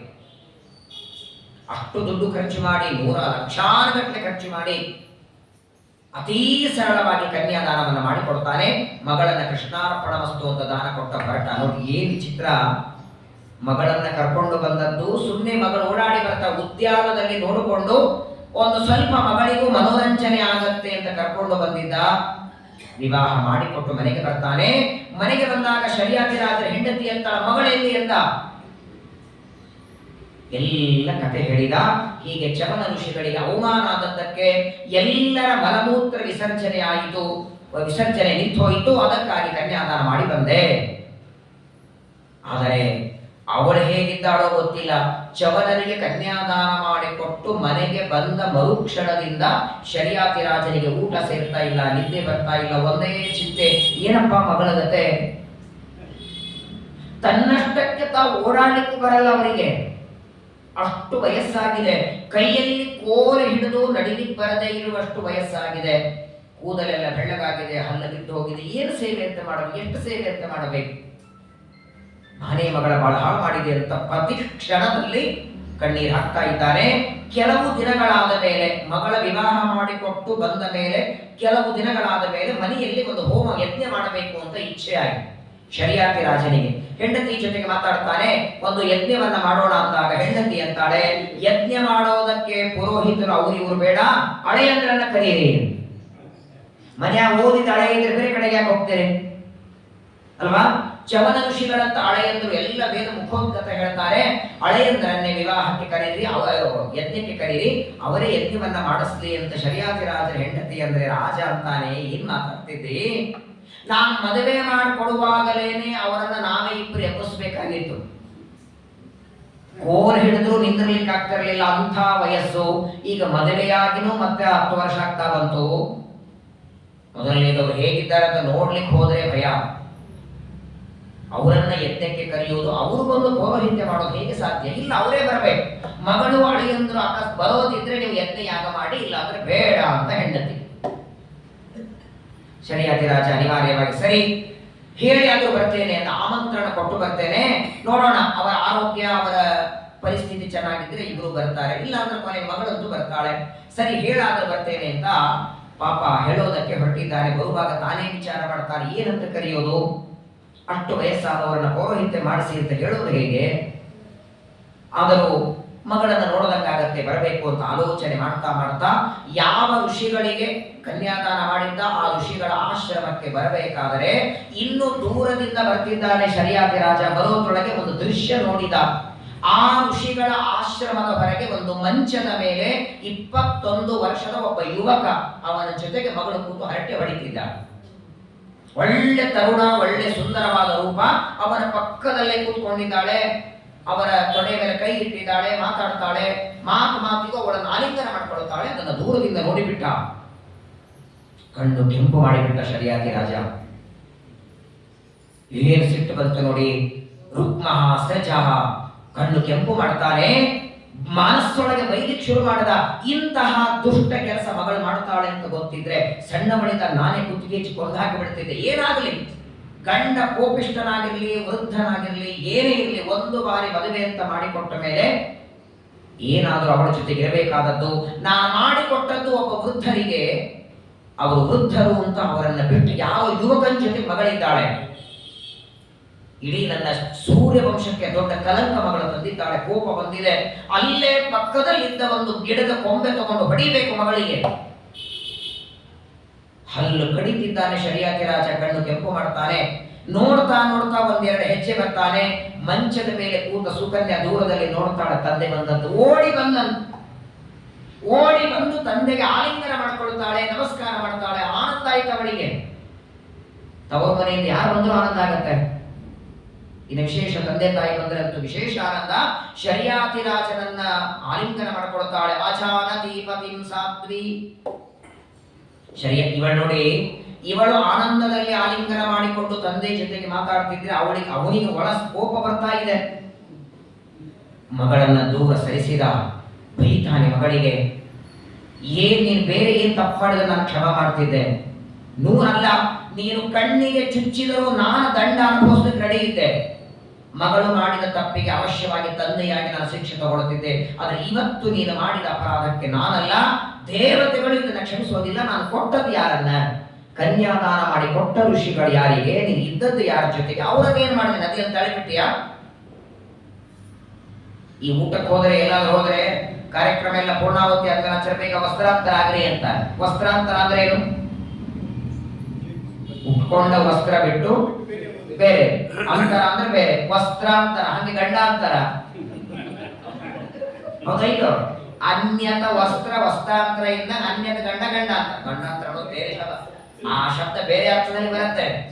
ದೊಡ್ಡ ಗಂಡಾಂತರ ಆಯ್ತ್ರಿ ಅಂತ. ಗಂಡಾಂತರ ಅಂದ್ರೆ ಬೇರೆ ಗಂಡನ್ ಚೇಂಜ್ ಮಾಡ್ಲಿಕ್ಕೆ ಆಗುತ್ತೆ, ಬಟ್ಟೆ ಚೇಂಜ್ ಮಾಡ್ದಂಗೆ. ನನ್ನ ಕುಲಕ್ಕೆ ಅಬದ್ಧ ಕೆಲಸ ಮಾಡಿದ್ದು ಬರೀತಾರೆ. ಆ ಶರಿಯಾತಿ ರಾಜ ಕೋಪ ಮಾಡಿಕೊಂಡಷ್ಟು ಇವಳು ನಗುತ್ತಿದ್ದಾಳೆ. ಮಗಳು ನಕ್ಕಂತೆ ಇನ್ನೂ ಕೋಪ ಬರ್ತಿದೆ. ಅವನೆಲ್ಲ ಬರೆಯೋದನ್ನ ಮುಗಿಸಿದ ಮೇಲೆ ಸುಕನ್ಯಾ ಅಂತಾಳೆ, ಯಾಕಷ್ಟು ಕೋಪ ಮಾಡ್ಕೊಂಡಿದ್ದಿ? ನೀನು ಬರೀ ಜನ್ಮ ಕೊಟ್ಟದ್ದಲ್ಲ, ನನಗೆ ಸಂಸ್ಕಾರ ಕೊಟ್ಟಿದ್ದಿ. ನಿನ್ನ ಸಂಸ್ಕಾರವನ್ನ ಮೀರೋ ಹೆಣ್ಮಗಳ ನಾನಲ್ಲ. ಯಾವ ಋಷಿಗಳಿಗೆ ನೀನು ವಿವಾಹ ಮಾಡಿಕೊಟ್ಟಿದ್ದಿ ಅವರೇ ಇವರು. ಹೆಂಗ್ ಸಾಧ್ಯ ಅಂತಾನೆ ಶರಿಯಾತಿ ರಾಜ. ನಾನ್ ವಿವಾಹ ಮಾಡಿಕೊಟ್ಟಾಗ ಅವರ ವಯಸ್ಸಾಗಿತ್ತು, ಕೂದಲೆಲ್ಲ ಬೆಳ್ಳಗಾಗಿತ್ತು, ಪ್ರಚಂಡವಾದಂತಹ ದೇಹದಲ್ಲಿ ಶಕ್ತಿ ಕಡಿಮೆಯಾಗಿ ನಿಂದಿರ್ಲಿಕ್ಕೆ ಬಿಡು, ಕೂದಲೇ ಚೋಲಿ ಹೋಗ್ತಿತ್ತು ಅವರಿಗೆ. ಹೇಗಾಯ್ತಿದೆಲ್ಲ ಅಂದಾಗ ಬಾ ಅಂತ ಮತ್ತೆ ಸಮಾಧಾನ ಮಾಡಿ ತಂದೆಯನ್ನ ಮಂಚದ ಮೇಲೆ ಕೂಡಿಸಿ ಎಲ್ಲ ಕಥೆ ಹೇಳ್ತಾಳೆ. ಸುಕನ್ಯೆ ಹೇಳ್ತಾಳೆ, ನೀನು ಕನ್ಯಾದಾನ ಮಾಡಿ ಹೋದ ಮೇಲೆ ನಮ್ಮ ಆಶ್ರಮಕ್ಕೆ ಅಶ್ವಿನಿ ದೇವತೆಗಳು ಬಂದಿದ್ರು. ದೇವತೆಗಳ ಡಾಕ್ಟರ್ ಅಶ್ವಿನಿ ದೇವತೆಗಳು ಬಂದು ನಮ್ಮ ಮನೆಯವರ ಜೊತೆಗೆ ಮಾತಾಡ್ತಿದ್ರು. ಏನಾಗಿದ್ದ ಸಮಸ್ಯೆ ಅಂದ್ರೆ, ಹಿಂದೆ ಯಜ್ಞವನ್ನ ಮಾಡುವಾಗ ಎಲ್ಲ ದೇವತೆಗಳಿಗೆ ಏನೇನು ಆಹುತಿ ಕೊಡಬೇಕು ಅಂತ ಡಿಸೈಡ್ ಮಾಡೋದು ಇಂದ್ರ ದೇವರು. ಹಿಂದೆಲ್ಲ ಹೇಗೆ ಮಾಡ್ತಿದ್ರು, ಸೋಮ ಅಂತ ಒಂದು ಬಳ್ಳಿ, ಆ ಸೋಮ ಎಂಬ ಗಿಡದ ಬಳ್ಳಿಯನ್ನ ತಂದು ಅದರ ರಸ ಮಾಡೋರು, ಅದನ್ನ ಸೋಮರಸ. ಇವತ್ತಿಗೂ ಅನೇಕ ಕಡೆಗೆ ಪ್ರಾಯ ಈ ಸೋಮರಸದ ಬಗ್ಗೆ ನಾನು ಅನೇಕ ಸಲ ಪಾಠದಲ್ಲಿ ಹೇಳಿದ್ದೇನೆ. ಉಪನಿಷತ್ತು ಪಾಠಗಳಲ್ಲಿ, ಬ್ರಹ್ಮಸೂತ್ರದಲ್ಲಿ ಶ್ರೀಮದಾಚಾರ್ಯ ಅನೇಕ ಕಡೆ ಉದಾಹರಣೆ ಕೊಡ್ತಾರೆ. ಆದರೆ ಚಾಮರಾಜಪೇಟೆಯಲ್ಲಿ ಒಂದು ಯಾರು ಹೋಮ ಮಾಡಿದ್ರು, ನಾನು ಕರೆದಿದ್ರು, ಬೇರೆ ಆಚಾರ ಮಾಡಿಸಿದ್ರು, ಅವರಲ್ಲಿ ಸೋಮರಸ ಮಾಡಿದ್ರು. ಫಸ್ಟ್ ಟೈಮ್ ಕುಡಿದಿದ್ದೆ ನಾನು. ಒಂದು ಸೋಮ ಹಾಕಿದ್ರು ಕೈಯಲ್ಲಿ, ಏನೇನು ಸೇರಿಸಿರ್ತಾರೆ ಒಳಗೆ. ಗೋಮಯ ಇರ್ತದೆ, ಗೋಮೂತ್ರ ಇರ್ತದೆ, ಹಾಲು ಇರ್ತದೆ, ಮೊಸರು ಇರ್ತದೆ, ಅದರಲ್ಲಿ ಜೇನುತುಪ್ಪನು ಹಾಕಿರ್ತಾರೆ, ಎಲ್ಲರೂ ಸೇರಿಸಿರ್ತಾರೆ. ವಾಸ್ತವಿಕವಾಗಿ ಸೋಮ ಗಿಡದ ಎಲೆ, ಆ ಎಲೆ ಕುಟ್ಟಿದ್ರೆ ಸಾಕು ರಸ ಬರುತ್ತೆ. ಹಿಂದೆಲ್ಲ ಅದು ದೇವತೆಗಳಿಗೆ ಬಹಳ ಪ್ರೀತಿ. ಅದೇನಾಗಿತ್ತಂದ್ರೆ ಇಂದ್ರದೇವರು ಈ ಸೋಮರಸವನ್ನ ಕುಡಿಯುವ ಅಧಿಕಾರ ಎಲ್ಲರಿಗೂ ಕೊಟ್ಟಿದ್ದರು. ಅಶ್ವಿನಿ ದೇವತೆಗಳು ಬಂದು ಕೇಳ್ತಾರೆ, ನಮಗೂ ಕೊಡಿ ಅಂದ್ರೆ ಕೊಡಲ್ಲ ಅಂತ ಇಂದ್ರದೇವರು. ಯಾಕಂದ್ರೆ ನಿಮ್ಮ ಅವಶ್ಯಕತೆನೇ ಇಲ್ಲ. ಸೋಮರಸ ಕುಡಿಯೋದಕ್ಕೆ ಆರೋಗ್ಯ ಸರಿಯಾಗಿರಲಿ, ನೀವು ಡಾಕ್ಟರ್ ಅಲ್ವೇ, ಇನ್ನೊಬ್ಬರಿಗೆ ಆರೋಗ್ಯ ಕೊಡ್ತೀರಿ, ನಿಮಗೆ ಯಾಕೆ ಬೇಕು, ನಿಮಗೆ ಸೋಮರಸ ಕುಡಿಯುವ ಅಧಿಕಾರ ನಾನು ಕೊಡೋದಿಲ್ಲ ಅಂತ ಇಂದ್ರದೇವರು ಅಂದಿರ್ತಾರೆ. ಅವತ್ತಿನಿಂದ ಯಾರೇ ಯಜ್ಞಯಾಗ ಮಾಡಿದರೂ ಅಶ್ವಿನಿ ದೇವತೆಗಳಿಗೆ ಸೋಮರಸದ ಆಹುತಿ ಕೊಡ್ತಿರಲಿಲ್ಲ. ಕೊನೆಗೆ ಬಂದರೆ ಇವರು ಚವನ ಋಷಿಗಳ ಹತ್ರ ಬರ್ತಾರೆ. ಚವನ ಋಷಿಗಳಿಗೆ ಅಂತಾರೆ, ನೋಡಿ ಇಂದ್ರದೇವರು ನಮಗೆ ಆಹುತಿ ಕೊಟ್ಟಿಲ್ಲ, ಮತ್ತೆ ನಿಮ್ಮ ಹತ್ರ ಬಂದಿದ್ದೇವೆ, ಏನಾದರೂ ಮಾಡಿ ಯಜ್ಞದಲ್ಲಿ ನಮಗೆ ಸೋಮರಸ ಸಿಗುವಂತಹ ಆಹುತಿ ಸಿಗುವ ಹಾಗೆ ನೀವು ಮಾಡಬೇಕು ಅಂತ ಕೇಳಿಕ್ ಬಂದಿದ್ರು ಅವರು. ಚವನರಂತಾರೆ, ಸರಿಯಾದ ಟೈಮಿಗೆ ಬಂದಿದ್ದೀರಿ ಎಂದು. ಸರಿ, ಈಗ ನಿಮಗೆ ಯಜ್ಞದಲ್ಲಿ ಸೋಮರಸ ಕುಡಿಯುವಂತ ಅಧಿಕಾರ ಕೊಡಿಸ್ಬೇಕಲ್ಲ, ನಾನು ಕೊಡಿಸ್ತೇನೆ, ಅದರ ಬದಲಿ ನೀವು ನನಗೊಂದು ಕೊಡಬೇಕು ಅಂತಾರೆ ಚವನ. ಏನ್ ಬೇಕು ಹೇಳಿ ಕೊಡ್ತೇವೆ. ನೋಡಿ, ನಾನು ಮಾತಾಡ್ತಾ ಈ ಹುಡುಗಿ ಜೊತೆ ವಿವಾಹ ಮಾಡಿಕೊಂಡೆ, ಅದೇನೋ ಗೊಂದಲ ಆಯಿತು, ನನ್ನ ಕಣ್ಣಿಗೆ ಚುಚ್ಚಿದ್ದಕ್ಕೆ ಮದುವೆ ಮಾಡಿಕೊಡುವಂತೆ ರಾಜ ಮಾಡಿಕೊಟ್ಟ. ಆದರೆ ಪಾಪ ಅವಳ ವಯಸ್ಸೇನು, ನಾನೇ ಅವಳ ಜೀವನದ ಅರ್ಥ ಮಾಡಬೇಕಾಗತ್ತೆ. ನೀವು ನನಗೆ ತಾರುಣ್ಯ ಕೊಡೋದಾದರೆ ನಿಮಗೆ ಸೋಮರಸ ಕುಡಿಯುವ ಅಧಿಕಾರ ನಾನು ಕೊಡಿಸ್ತೇನೆ. ಇಬ್ಬರಲ್ಲಿ ಮಾತುಕತೆ ಒಪ್ಪಿಗೆ ಆಯಿತು, ಆಗಲಿ ಅಂತ ಹೇಳ್ತಾರೆ ಅಶ್ವಿನಿ ದೇವತೆಗಳು. ಆಗಿಂದಾಗ ಅಶ್ವಿನಿ ದೇವತೆಗಳು ವಯಸ್ಸಾದ ಚವನರನ್ನ ಕರ್ಕೊಂಡು ಸ್ನಾನಕ್ಕೆ ಹೋದರನ್ನು.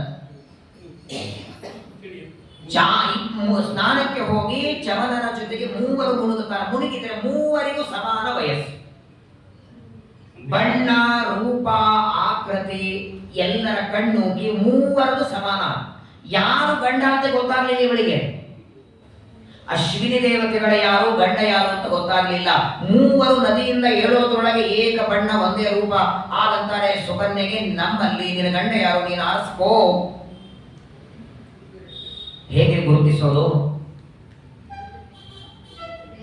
1000 ಅಲ್ಲ, 10,000 ಜನರ ಮಧ್ಯದಲ್ಲಿ ಕೂತು ನಿಮ್ ಗಂಡ ಯಾರನ್ನು ಗುರುತಿಸ್ತಿರೋ ಇಲ್ಲೋ? ಸಹಜ ಗೊತ್ತಾಗತ್ತೆ. ಅಲ್ಲ, ಅಲ್ಲಿ ಸಮಸ್ಯೆ ಏನಾಗಿತ್ತಂದ್ರೆ DNA ಟೆಸ್ಟ್ ಮಾಡ್ಲಿಕ್ಕೆ ಯಾರು ಮಾಡಬೇಕು ಅವರೇ ನಿಂತಿದ್ದಾರೆ ಡಾಕ್ಟರ್. ಯಾರು DNA ಟೆಸ್ಟ್ ಮಾಡಬೇಕು ಅವರೇ ಇಬ್ರು ನಿಂತಿದ್ದಾರೆ ಅಲ್ಲಿ, ಅಶ್ವಿನಿ ದೇವತೆಗಳು. ಇಲ್ಲಿ ನೋಡಿ, ಆ ಸುಕನ್ಯೆಯ ಪಾತಿವ್ರತ್ಯ ನೋಡ್ಬೇಕು. ಮಾನಸಿಕವಾಗಿಯೂ ಈಗ ಅಜ್ಞಾನದಿಂದಾದ್ರೂ ಇವ ಗಂಡ ಅಂತ ಇನ್ನೊಬ್ಬರನ್ನ ಬಟ್ಟ ಮಾಡಿದ್ರು ಪಾತಿವ್ರತ್ಯ ಹೋಗುತ್ತೆ. ಒಂದೇ ಆಕಾರ, ಒಂದೇ ರೂಪ, ಒಂದೇ ಬಣ್ಣದಿಂದ ನಿಂತ್ಕೊಂಡಿದ್ದಾರೆ, ಆರಿಸ್ಕೊಂಡಾಗ ಒಂದೇ ಮಾತಂತಾಳೆ, ಅಜಾನತಿ, ಸ್ವಾಮಿ ನನಗೆ ಗೊತ್ತಾಗ್ತಿಲ್ಲ, ಅಜ್ಞಾನದಿಂದಲೂ ಗಂಡ ಅಲ್ಲದೆ ಇದ್ದವರನ್ನ ಗಂಡ ಅಂತ ಕರೆದ ಪಾಪಕ್ಕೆ ನಾನು ಗುರಿ ಆಗಲಾರೆ ಅಂತಾಳೆ. ದಯಮಾಡಿ ನೀವೇ ಅನುಗ್ರಹ ಮಾಡಿ ನನ್ನ ಗಂಡ ಯಾರು ಕಳಿಸ್ಕೊಡಿ ಅಂದಾಕ್ಷಣ ಏನು ಆನಂದ ಆಯಿತು ಅಶ್ವಿನಿ ದೇವತೆಗಳಿಗೆ. ಅವಳ ಆ ಮಾತುಗಳನ್ನು ಕೇಳಿಸ್ಕೊಳ್ತಾಳೆ. ಪಾತಿವ್ರತ್ಯ ನಾನು ಕೆಡಿಸ್ಕೊಳ್ಳೋದಿಲ್ಲ, ನಾನು ಅಜ್ಞಾನಿಯಾಗಿ ಯಾರನ್ನು ಪಟ್ಟು ಮಾಡೋದಿಲ್ಲ, ನೀವೇ ನನ್ನ ಗಂಡನನ್ನು ಕೊಡಿ ಅಂದಾಕ್ಷಣ ಆಗ ಕಳಿಸಿಕೊಡ್ತಾರೆ. ಆಗ ಅಶ್ವಿನಿ ದೇವತೆಗಳಂತಾರೆ, ನಿಮಗೆ ನಾವು ತಾರುಣ್ಯ ಕೊಟ್ಟದ್ದಾಯಿತು, ನಮಗೆ ಯಜ್ಞದಲ್ಲಿ ಸೋಮರಸ ಕೊಡುವ ಅಧಿಕಾರ ಕೊಡಿಸ್ಬೇಕಾಯ್ತು ಅಂದರು. ಆಗಿಂದಾಗ ಅಶ್ವಿನಿ ದೇವತೆಗಳಿಗೆ ಸೋಮರಸವನ್ನು ಕೊಡುವ ಅಧಿಕಾರ ಕೊಡ್ತಾರೆ. ಗೊತ್ತಾಯಿತು ಇಂದ್ರದೇವರಿಗೆ. ಇಂದ್ರದೇವರಂತಾರೆ, ನಾನೇ ಬೇಡ ಅಂತ ತಡದಾಗ ಇವರು ಯಾರು ಕೊಡೋದಕ್ಕೆ? ಅಶ್ವಿನಿ ದೇವತೆಗಳಿಗೆ ಸೋಮರಸ ಕೊಡುವ ಅಧಿಕಾರ ಕೊಟ್ಟಿದ್ದಾರೆ ಅಂತ ಗೊತ್ತಾಗಿ ಕೈಯಲ್ಲಿ ವಜ್ರಾಯುಧ ತಗೊಂಡು ಅಶ್ವಿನಿ ಚವನರನ್ನ ಹೊಡಿಬೇಕು ಅಂತ ಬಂದ. ತಾರತಮ್ಯದಲ್ಲಿ ದೊಡ್ಡ ಸ್ಥಾನದಲ್ಲಿದ್ದಾರೆ ಇಂದ್ರ. 8ನೇ ಕಕ್ಷಾದಲ್ಲಿ 8ನೇ ಕಕ್ಷಾದಲ್ಲಿರುವ ಇಂದ್ರಯಲ್ಲಿ ಋಷಿ ಮುನಿಗಳು ಎಷ್ಟು ಕೆಳಗೆ ಬರ್ತಾರೆ. ಬಹಳ ದೊಡ್ಡವನು ಇಂದ್ರ. ಆದರೆ ನೋಡಿ, ಮಂತ್ರದ ಸಾಮರ್ಥ್ಯ ಹೇಗಿರುತ್ತೆ. ಇಂದ್ರದೇವರು ವಜ್ರಾಯುಧ ತಗೊಂಡು ಚವನರನ್ನ ಹೊಡಿಬೇಕು ಅಂತ ಎತ್ತಿದರೆ ಚವನ ಋಷಿಗಳು ಮಂತ್ರ ಹೇಳಿ ಕೈ ಮಾಡಿದರಂತೆ. ಆ ಇಂದ್ರನ ಕೈ ಹಿಂದೂ ಹೋಗಲಿಲ್ಲ, ಮುಂದೂ ಬರಲಿಲ್ಲ. ಸ್ತಂಭನ ಅಂತಾರಲ್ಲ, ಇಂದ್ರದೇವರ ಕೈಯಲ್ಲಿರುವ ವಜ್ರಾಯುಧವನ್ನು ಮಂತ್ರ ಸಾಮರ್ಥ್ಯದಿಂದ ಚವನರು ಸ್ತಂಭನ ಮಾಡುತ್ತಾರೆ, ಹೊಡಿಲಿಕ್ಕಾಗಲಿಲ್ಲ. ಗಾಬರಿಯಾಗಿಬಿಟ್ಟ ಇಂದ್ರ. ಪ್ರಾಯ ತಾರತಮ್ಯದಲ್ಲಿ ಇಂದ್ರದೇವರು ದೊಡ್ಡವರಾದರೂ ಚವನ ಋಷಿಗಳ ಹತ್ರ ಇದ್ದದ್ದು ಮಂತ್ರ ವಿದ್ಯಾ, ಮಂತ್ರ ಸಾಮರ್ಥ್ಯ, ಅದಕ್ಕೆ ತಲೆ ಬಾಗಬೇಕಾಯಿತು. ಆಗ ಇಂದ್ರ ಪ್ರಾರ್ಥನೆ ಮಾಡಿಕೊಳ್ಳುತ್ತಾನೆ, ನೀವೇ ಹೇಳಿದ ಹಾಗೆ ಅವಶ್ಯವಾಗಿ ಅಶ್ವಿನಿ ದೇವತೆಗಳಿಗೆ ಇವತ್ತಿನಿಂದ ಯಜ್ಞದಲ್ಲಿ ಅವರಿಗೂ ಆಹುತಿ ಸಿಗಲಿ ಅಂತ ಪ್ರಾರ್ಥನೆ ಮಾಡಿಕೊಳ್ಳುತ್ತಾನೆ. ಈ ಎಲ್ಲ ಕಥೆಯನ್ನ ತಂದೆಯಾದ ಶರಿಯಾತಿ ರಾಜನ ಮುಂದೆ ಹೇಳಿದಾಕ್ಷಣ ಏನು ಆನಂದ ಆಯಿತು. ಅಂತೂ ತನ್ನ ಮಗಳು ತಾನು ಕೊಟ್ಟಂತಹ ಋಷಿಗಳ ಜೊತೆಗೆ ಇದ್ದಾಳೆ. ಋಷಿಗಳನ್ನ ಕರ್ಕೊಂಡು ಬಂದು ಸೋಮೇನ ಯಜಯನ್ ವೀರಂ ಗ್ರಹಂ ಸೋಮಸ್ಯ ಚಾಗ್ರಹಿ. ಎಷ್ಟು ಆಶ್ಚರ್ಯ ನೋಡಿ. ಹಳೆಯನಾದ ಚವನರನ್ನ ಆಮಂತ್ರಣ ಮಾಡಿ ಅಲ್ಲೇ ಬಂದಿದ್ರಲ್ಲ ಅಶ್ವಿನಿ ದೇವತೆಗಳು, ಸ್ವಾಮಿ ನೀವು ಬಂದ್ರಿ ಅಂತಾರೆ. ನಿಮಗೆ ಸೋಮರಸ ಮೂಡಿಯುವ ಅಧಿಕಾರವನ್ನ ನಮ್ಮ ಹಳೆಯಂದ್ರೆ ಕೊಟ್ಟಿದ್ದಾರಲ್ಲ, ಅದು ಬೇರೆ ಕಡೆಗೆ ಬೇಡ, ಅದು ನಮ್ಮ ಯಜ್ಞದಲ್ಲಿ ಆಗಲಿ. ಹೇಗೋ ಮನೆಯಲ್ಲಿ ಸೋಮಯಾಗ ಮಾಡಬೇಕು ಅನ್ಕೊಂಡಿದ್ದೇನೆ, ಆ ಸೋಮಯಾಗವನ್ನ ನಮ್ಮ ಹಳೆಯಂದ್ರೆ ಮಾಡಿಸ್ತಾರೆ ಪುರೋಹಿತರಾಗಿ. ಆ ಸೋಮಯಾಗದಲ್ಲಿ ಅವಶ್ಯವಾಗಿ ನೀವು ಬಂದು ಸೋಮರಸವನ್ನ ಪಾನ ಮಾಡಬೇಕು ಅಂತ ದೇವತೆಗಳಿಗೆ, ಆ ಅಶ್ವಿನಿ ದೇವತೆಗಳಿಗೆ ಪ್ರಾರ್ಥನೆ ಮಾಡುತ್ತಾರೆ. ಹೀಗೆ ಅಶ್ವಿನಿ ದೇವತೆಗಳ ಅನುಗ್ರಹದಿಂದ ಚವನ ಋಷಿಗಳು ವಯಸ್ಸಾದವರು ತರುಣರಾದರು. ಅವರ ಹೆಸರಿನಿಂದ ಚವನ್ಪ್ರಾಶ ಅಂತ ಬಂತು. ಅದನ್ನು ತಗೊಂಡು ತರುಣ ಆಗ್ತಾರೆ ಅಂದ್ಕೊಂಡಿದ್ದಾರೆ. 2 ಚಮಚ ಚವನ್ಪ್ರಾಶ ತಗೊಂಡು ಒಂದು ಲೋಟ ಹಾಲು ಕುಡಿದ್ರೆ ಏನಾಗುತ್ತೆ? ಡಬ್ಬಿ ಖಾಲಿ ಆಗತ್ತೆ ಅಷ್ಟೇ. ಚವನ ಋಷಿಗಳ ಹೆಸರಿಟ್ಟ ಮಾತ್ರಕ್ಕೆ ಚವನ ಋಷಿಗಳು ಯಾವುದೋ ಚವನ್ಪ್ರಾಶ ತಗೊಂಡು ತರುಣರಾದದ್ದಲ್ಲ. ಪ್ರಾಯ ನೋಡಿ, ಈಗ ನಮ್ಮದೇ ಹೆಸರನ್ನ ಯಾವುದೋ ಒಂದು ಇದಕ್ಕೆ ಬಳಸಿದ್ರೆ ನೋವಾಗಲ್ವಾ, ದುಃಖ ಆಗಲ್ವಾ? ಋಷಿ ಮುನಿಗಳ ಹೆಸರು ಅವರ ಅನುಮತಿಯಿಂದ ಯಾವುದಕ್ಕೂ ಬಳಸಬಾರದು. ಎಲ್ಲಾ ಕಡೆಗೆ ಎಲ್ಲಾ ಋಷಿಗಳ ಹೆಸರು ಪ್ರಾಯ ಕೆಲವೊಂದು ನೋಡಿದ್ರೆ ಬಹಳ ದುಃಖ ಆಗತ್ತೆ. ರಾಘವೇಂದ್ರ ಮಟನ್ ಶಾಪ್ ಅಂತಿದೆ ರಾಜಾಜಿನಗರಲ್ಲಿ. ನೈವೇದ್ಯದ ಅನ್ನ ಬಿಟ್ಟು ಒಂದಿನ ಬೇರೆ ತಿಂದವರಲ್ಲ ಅವರು. ಎಂತೆಂಥ ವಿಚಿತ್ರವಾದ ಜ್ಞಾನಿಗಳ ದೊಡ್ಡವರ ಹೆಸರಾಗಿ ಬಳಸೋದಲ್ಲ. ಅಂತಹ ಚವನ ಋಷಿಗಳಿಗೆ ಕನ್ಯಾದಾನ ಮಾಡಿದ ಆ ಶರಿಯಾತಿ ರಾಜರ ಕಥೆಯನ್ನ ಹೇಳಿ ನೋಡಿ. ಶರಿಯಾತಿಗೆ 3 ಜನ ಗಂಡು ಮಕ್ಕಳು. ಶರಿಯಾತಿ ರಾಜನಿಗೆ ಮೊದಲನೆಯವನು ಉತ್ತಾನ ಬರಹಿ, ಎರಡನೆಯವನು ಭೂರಿಷೇಣ, ಮೂರನೆಯವನು ಆನರ್ಥ. ಯಾಕೆ ನಾನು ಹೇಳ್ತಿದ್ದೀನಂದ್ರೆ, ನೀವು ಅನೇಕ ಬಾರಿ ಕೇಳಿರ್ತೇವೆ. ಪ್ರಾಯ 9ನೇ ಸ್ಕಂದ ಭಾಗವತ 7 ದಿನದ ಸಪ್ತಾಹದಲ್ಲಿ 6ನೇ ದಿನ ಬಂದಿರ್ತದೆ. ಅವರ ಆಚಾರ್ಯರು 7ನೇ ದಿನ ಮುಗಿಸೋ ಗಡಿಬಿಡಿಯಲ್ಲಿ ಇರ್ತಾರೆ. ಬರ ಹೇಳಿ ಮುಗಿಸ್ಬಿಡ್ತಾರೆ. ಈ 3 ಜನರ ಕಥೆನೇ ಹೇಳಲ್ಲ. ಶರಿಯಾತಿ ರಾಜನ ಮಕ್ಕಳು ಸುಕನ್ಯಾ ವಿವಾಹ ಆಯಿತು, ಚವನನಿಗೆ ಕೊಟ್ಟರು ಅಂತ. ಒಂದು ವೇಳೆ ಸುಕನ್ಯಾ ಅಂತ ಮಗಳು ಮಾತ್ರ ಇದ್ದಿದ್ರೆ ಇವರ ವಂಶ ಮುಂದೆ ಬಂತು ಹೇಗೆ? ಹಾಗಾಗಿ ವಂಶೋದ್ಧಾರಕರಾದ 3 ಜನ ಮಕ್ಕಳಿದ್ದಾರೆ. ಭೂರಿಷೇಣ, ಉತ್ತಾನ ಬರಹಿ, ಆನರ್ಥ ಅಂತ 3 ಜನ ಮಕ್ಕಳು ಶರಿಯಾತಿ ರಾಜನಿಗೆ. ಈ ಆನರ್ಥ ಅಂತ ಏನಿದ್ದಾನೋ ಶರಿಯಾತಿ ರಾಜನ ಮಗ, ಇವನ ಮಗನೇ ರೇವತ. ರೇವತನ ಮಗಳು ರೇವತಿ. ಈ ರೇವತಿ ಅಂದ್ರೆ ಬಲರಾಮ ದೇವರ ಹೆಂಡತಿ, ಶ್ರೀಕೃಷ್ಣ ಪರಮಾತ್ಮನ ಅತ್ತಿಗೆ. ಇಲ್ಲಿಂದ ಎಲ್ಲಿ ಕನೆಕ್ಷನ್ ಇದೆ ನೋಡಿ. ಕೃಷ್ಣಾವತಾರ ಚಂದ್ರವಂಶದಲ್ಲಿ, ಬಲರಾಮ ದೇವರ ಅವತಾರ ಮಾಡಿದ್ದು ಚಂದ್ರವಂಶದಲ್ಲಿ, ಕನ್ಯಾ ಮಾಡಿಕೊಂಡದ್ದು. ಹಾಗಾದ್ರೆ ಮೊದಲು ಜನ್ಮ ಆಗಿದೆ ಯಾವುದು? ಈಗ ನೋಡಿ, ಸೂರ್ಯವಂಶದಲ್ಲಿ ರೇವತಿ ರೇವತರಾಜನ ಮಗಳಾಗಿ ಬಂದದ್ದು. ರೇವತಿ ಹುಟ್ಟಿದ್ದು ತ್ರೇತಾಯುಗದಲ್ಲಿ, ಬಲರಾಮನ ಅವತಾರ ದ್ವಾಪರದಲ್ಲಿ. ದೊಡ್ಡವರು ಯಾರು? ಗಂಡ ಹೆಂಡತಿ ದೊಡ್ಡವರು ಯಾರು ಇರಬೇಕು? ತ್ರೇತಾಯುಗದ ಕನ್ಯಾ, ದ್ವಾಪರ ಯುಗದ ವರ. ಅಲ್ಲ, ಇವಾಗೆಲ್ಲ ಪಾಪ ಅವರೇ ದೊಡ್ಡವರು ಇರ್ತಾರೆ. ಅದು ದೊಡ್ಡವರಿದ್ರು ಎಷ್ಟು ವಯಸ್ಸು? ಈಗ ಸಾಮಾನ್ಯವಾಗಿ ಜಗತ್ತೊಳಗೆ ಸಾಮಾನ್ಯವಾದ ನಿಯಮ, ಗಂಡನಕ್ಕಿಂತಲೂ ವಯಸ್ಸಲ್ಲಿ ಹೆಂಡತಿ ಚಿಕ್ಕವಳಿರ್ಬೇಕು ಅನ್ನೋದೇ ನಿಯಮ. ಇತ್ತೀಚಿನ ದಿನಗಳಲ್ಲಿ ಬಹಳ ಅಪೇಕ್ಷೆ ಪಡಲ್ಲ ಹೆಣ್ಮಕ್ಕಳು. ತಮ್ಮ ಗಂಡನಿಗಿಂತ ಮೊದಲೇನಂದ್ರೆ ವಯಸ್ಸು ಬಹಳ ಸಣ್ಣವರು ಅಪೇಕ್ಷೆ ಪಡಲ್ಲ, ಒಂದು ಸಮಾನ. ಕೆಲವು ಕಡೆಗಂತೂ ಇವರೇ ದೊಡ್ಡವರು ಇರ್ತಾರೆ. 99% ಗಂಡನನ್ನ ಹೆಸರು ಕೊಟ್ಟು ಕರೆಯವರೇ ಇರ್ತಾರೆ. ಅದೇನ ರೀ ಅಂತ ಕರೆಯೋದು ಅದೆಲ್ಲ ಈ ಹಿಂದೆಲ್ಲ ಕಟ್ಟಿಟ್ಬಿಟ್ರೆ ಅಷ್ಟೇ. ಸಹಜವಾಗಿ ಅವು ಕೇಳ್ರಿ, ನೀವು ಬೇಕಾದ್ರೆ ಏನ್ರಿ ಗಂಡ ಹೆಸರು ಕೊಟ್ಟು ಕರೀತಾರೆ, ಅವ್ರು ನಮ್ಮನ್ನ ಹೆಸರು ಕೊಟ್ಟು ಕರೀತಾರಲ್ಲ ಅದನ್ನ ಬಿಡ್ತಾರ ಅವ್ರು ನಮ್ಮನ್ನು ಕರೀತಾರಲ್ಲ ಅವರನ್ನ ಕರೀತಾರೆ. ಇದಕ್ಕೆ ಮುಂದೆ ಹೇಳ್ತೀನಿ ನಾನು. ಬಲರಾಮ ದೇವರ ವಿವಾಹದ ಸಂದರ್ಭದಲ್ಲಿ ಇದೇ ಪ್ರಶ್ನೆ ಪರೀಕ್ಷಿತ ಕೇಳ್ತಾನೆ. ರೇವತ ರಾಜ ಸೂರ್ಯವಂಶದಲ್ಲಿ ಬಂದವ, ಅವನ ಮಗಳು ರೇವತಿ ವಯಸ್ಸಿನಲ್ಲೂ ದೊಡ್ಡವಳು, ಮಾತ್ರವಲ್ಲ ದೇಹದ ಗಾತ್ರದಲ್ಲೂ ದೊಡ್ಡವಳು. ಯಾಕಂದ್ರೆ ತ್ರೇತಾಯುಗದಲ್ಲಿ 28 ಅಂಗುಲ ಎತ್ತರ ಇರ್ತಾರೆ, ದ್ವಾಪರದಲ್ಲಿ ಸಣ್ಣವರು. ಹೇಗೆ ಮದುವೆ ಆಯಿತು ಅಂತ ಕೇಳ್ತಾನೆ ದಶಮ ಸ್ಕಂದದಲ್ಲಿ. ಆ ಸಂದರ್ಭದಲ್ಲಿ ಹೇಳೋಣ. ಈಗ ಶರ್ಯಾತಿರಾಜನ 3 ಜನ ಮಕ್ಕಳಲ್ಲಿ ಆನರ್ತನ ಮಗ ರೇವತ ರಾಜ. ರೇವತ ರಾಜನಿಗೆ ರೇವತಿ ಅಂತ ಮಗಳು. ಆ ರೇವತಿ ಮಗಳು ಹುಟ್ಟಿದ ಮೇಲೆ, ಮಗಳು ದೊಡ್ಡಗಳಾದ ಮೇಲೆ ಮಗಳನ್ನ ಕರ್ಕೊಂಡು ಸತ್ಯಲೋಕಕ್ಕೆ ಬಂದ. ವಿವಾಹ ಯಾರಿಗೆ ಮದುವೆ ಮಾಡಿಕೊಡಬೇಕು ಅಂತ ಬ್ರಹ್ಮದೇವರ ಹತ್ರ ಕೇಳೋಣ ಅಂತ ಬರ್ತಾನೆ. ಇವನು ಬಂದ ಕ್ಷಣ ಹಾ ಹಾ ಹೂ ಹೂ ಗಂಧರ್ವರು ಹಾಡ ಹಾಡುತ್ತಿದ್ದೆವು. ಸಂಗೀತ ಸೇವೆ ನಡೆದಿತ್ತು ಬ್ರಹ್ಮಲೋಕದಲ್ಲಿ. ಕೊನೆ ನುಡಿಗೆ ಬಂದಿತ್ತು. ಇನ್ನೇನು ನುಡಿಯತ್ತೆ, ಈಗ ಹೋಗಿ ಮಾತಾಡಿಸೋ ಬೇಡ ಅಂತ ಹೊರಗೆ ನಿಂತಿದ್ದಾನೆ. ಒಂದೇ ಕ್ಷಣದೊಳಗೆ ಸಂಗೀತ ಕಾರ್ಯಕ್ರಮ ಮುಗಿದು ಒಳಗೆ ಬಂದು ನಮಸ್ಕಾರ ಮಾಡ್ತಾನೆ. ಬರಬೇಕು ಅಂತ ಬ್ರಹ್ಮದೇವರು ರೇವತರಾಜರಿಗೆ, ಇಲ್ಲಿವರೆಗೆ ಬಂದಿದ್ದೆ, ಇವಳು ನನ್ನ ಮಗಳು ರೇವತಿ, ಇವಳನ್ನ ಯಾರಿಗೆ ಕೊಟ್ಟು ವಿವಾಹ ಮಾಡಬೇಕು ಹೇಳಿ. ಆಗ ಬ್ರಹ್ಮದೇವರು ಕೇಳ್ತಾರೆ, ಹೌದು ನೀನ್ ಯಾರಾದ್ರೂ ವರಗಳನ್ನ ನೋಡಿದ್ದೀಯಾ ಅಂದ್ರು. ನಿನ್ನ ಮಗಳಿಗೆ ಅನುರೂಪ ವರ ನೀನೇನಾದ್ರೂ ನೋಡಿದ್ದೀಯಾ ಅಂದಾಗ ಪಾಪ ಸೂರ್ಯವಂಶದ 1-2 ಹೆಸರು ಹೇಳದ ಅವನು. ಯಾಕಂದ್ರೆ ತನಗೆ ಗೊತ್ತಿರುವ ರಾಜರ ಹೆಸರು ಹೇಳಬೇಕಲ್ಲ. ಸೂರ್ಯವಂಶದಲ್ಲಿ 5-6 ಜನರ ಹೆಸರನ್ನ ಹೇಳಿದರೆ ಬ್ರಹ್ಮದೇವರಂತಾರೆ, ಆ ಯಾರ ಹೆಸರು ಹೇಳ್ತಿದ್ಯೋ ಅವರೆಲ್ಲ ಅವರ ವಂಶದೊಳಗೆ 21 ತಲೆಮಾರು ಹೋಗಿದೆ ಅದು. ಅದೇನ್ ಸಾಧ್ಯ ಅಂದ್ರೆ ಬ್ರಹ್ಮದೇವರಂತಾರೆ, ಇಲ್ಲಿ ಬಂದು ನೀನು ಎಷ್ಟೊತ್ತಾಯ್ತು? 1 ಕ್ಷಣ ಆಯಿತು. ಬ್ರಹ್ಮಲೋಕದ ದಿನಮಾನಕ್ಕೂ ಭೂಲೋಕದ ದಿನಮಾನಕ್ಕೂ ವ್ಯತ್ಯಾಸ ಇದೆ. ಸಹಸ್ರಯುಗ ಪರ್ಯಂತ ಅಹರ್ಯತ್ ಬ್ರಹ್ಮಣೋಗಿದು. ಕೃತಯುಗ, ತ್ರೇತಾಯುಗ, ದ್ವಾಪರಯುಗ, ಕಲಿಯುಗ 4 ಯುಗಗಳು 1,000 ಬಾರಿ ತಿರುಗಿದರೆ ಬ್ರಹ್ಮದೇವರ ಹಗಲು 12 ತಾಸು.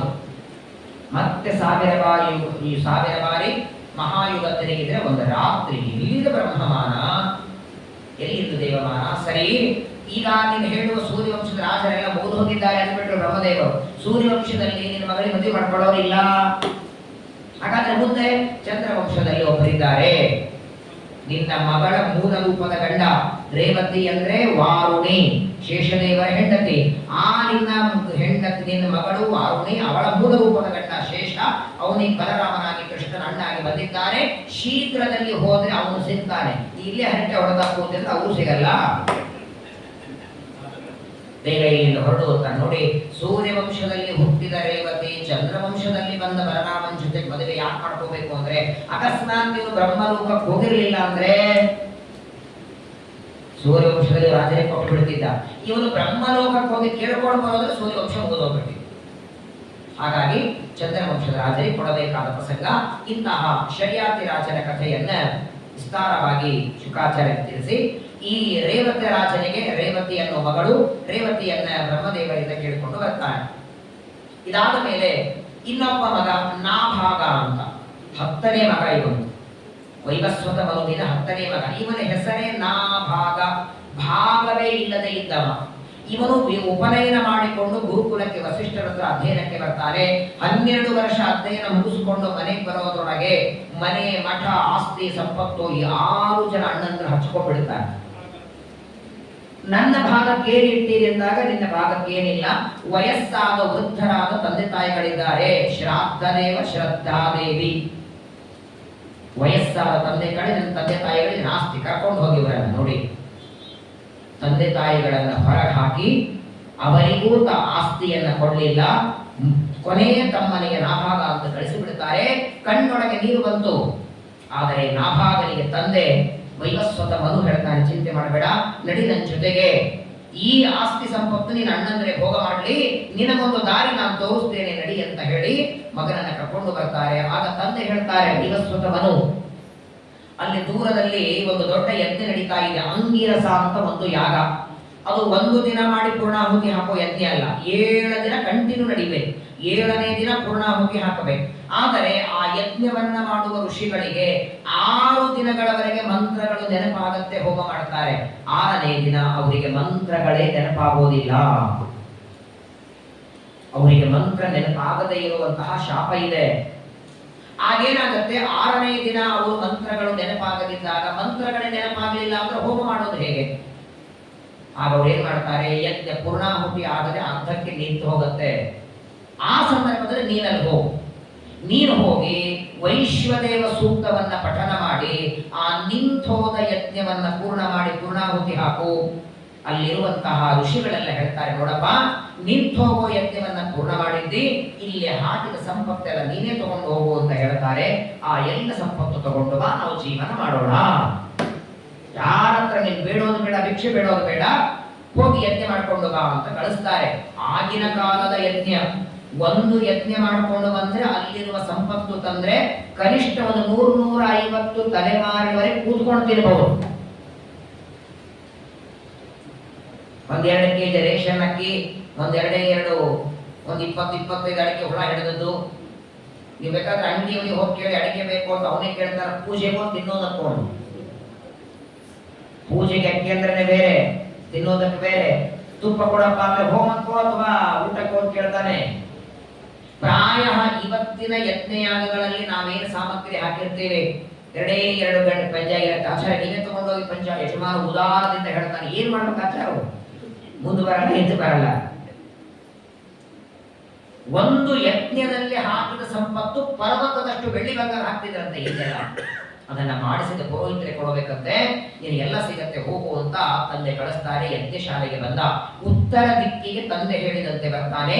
ತಂ ಕಶ್ಚಿತ, ತಂದೆ ಹೇಳಿದಂತೆ 6ನೇ ದಿನ ವೈಶ್ವದೇವ ಸೂಕ್ತವನ್ನ ಪಠನ ಮಾಡಿ ಯಜ್ಞವನ್ನ ಪೂರ್ಣ ಮಾಡ್ತಾನೆ. ಅಲ್ಲಿರುವ ಋಷಿಗಳಿಗೆ ಆನಂದ ಆಯಿತು. ಯಾರಪ್ಪ ನೀನು ಅಂತಾರೆ. ನನ್ನ ಹೆಸರು ನಾಭಾಗ, ವೈವಸ್ವತ ಮನುವಿನ ಮಗ ನಾನು. ತಂದೆ ಇಲ್ಲಿ ಕಳಿಸಿದ್ದಾರೆ ಯಜ್ಞವನ್ನ ಪೂರ್ಣ ಮಾಡುವಂತ. ತುಂಬಾ ಸಂತೋಷಪ್ಪ, ಮಂತ್ರಗಳೇ ನಮಗೆ ಮರ್ತು ಹೋಗಿತ್ತು. ಹಾಗಾಗಿ ನೀನು ಯಜ್ಞ ಪೂರ್ಣ ಮಾಡಿದ್ದೆ, ಏನೋ ದಕ್ಷಿಣೆ ನೀನು ಕೊಡೋ ಅಪೇಕ್ಷೆ ಇಲ್ಲ, ಇಲ್ಲಿರುವ ಸಂಪತ್ತೆಲ್ಲ ತಗೊಂಡು ಹೋಗುವಂತಾರೆ. ಆ ಯಜ್ಞದಲ್ಲಿ ಹಾಕಿದ ಸಂಪತ್ತು ಅಂದ್ರೆ ಅಕ್ಕಿ, ಬೇಳೆ, ಹಿಂದೆಲ್ಲ ಹೇಗಿರೋದಂದ್ರೆ ಆ ಯಜ್ಞ ಮಾಡುವಾಗ ಅಲ್ಲಲ್ಲಿ, ಇವಾಗ ನಾವು ಮಂತ್ರದಲ್ಲಿ ಹೇಳ್ತೀವಲ್ಲ, ನೈವೇದ್ಯಂ ಸಮರ್ಪಯಾಮಿ, ಮಧ್ಯೆ ಪಾನೀಯಂ ಸಮರ್ಪಯಾಮಿ, ಆಮೇಲೆ ಸುವರ್ಣ ಪುಷ್ಪ ದಕ್ಷಿಣಾಂ ಸಮರ್ಪಯಾಮಿ ಅಂತೇಳಿ ಏನಿರತ್ತಲ್ಲಿ. ನಾವೇ ಮಾರಿಗೆ ಒಂದಿಷ್ಟು ಹಳದಿ ಹಚ್ಕೋಬೇಕು, ಸುವರ್ಣ. ಹಿಂದಿನ ಯಜ್ಞದಲ್ಲಿ ಹಂಗ ಸುವರ್ಣ ಅಂದಾಗ ಬಂಗಾರನೇ ಇಡೋರು, ಸುವರ್ಣ ಪುಷ್ಪವನ್ನೇ ಇಡೋರಂತೆ. ತೀರ್ಸೌಟು ಕಲಶಗಳು ಬಂಗಾರದ್ದು, ಅದಕ್ಕೆಲ್ಲ ವಜ್ರದ ಅಲಂಕಾರ ಮಾಡಿದ್ದು. ಹಾಗಾಗಿ ಯಜ್ಞ ಮಾಡಿಸಿದ ಪುರೋಹಿತನಿಗೆ ಅಲ್ಲಿ ಬಳಸಿದ ಪಾತ್ರೆಗಳು, ಬಂಗಾರದ ಬೆಳ್ಳಿಯ ಪಾತ್ರೆಗಳು, ಅಲ್ಲಿರುವ ಸಾಮಗ್ರಿಗಳು, ಅದೆಲ್ಲವನ್ನೂ ಕೂಡ ಅವರಿಗೆ ಕೊಟ್ಟು ಬಿಡೋರು. ಇವಾಗ ಏನ್ ಮಾಡ್ತಾರೆ, ಆತರ ನೀವೇ ತಗೊಂಬರ್ರಿ ಎಲ್ಲ ಅಂತ. ಹೆಂಗೋ ನೀವೇ ತಗೊಂಡು ಹೋಗ್ತೀರಿ, ಗ್ಯಾರಂಟಿ ಇದೆ.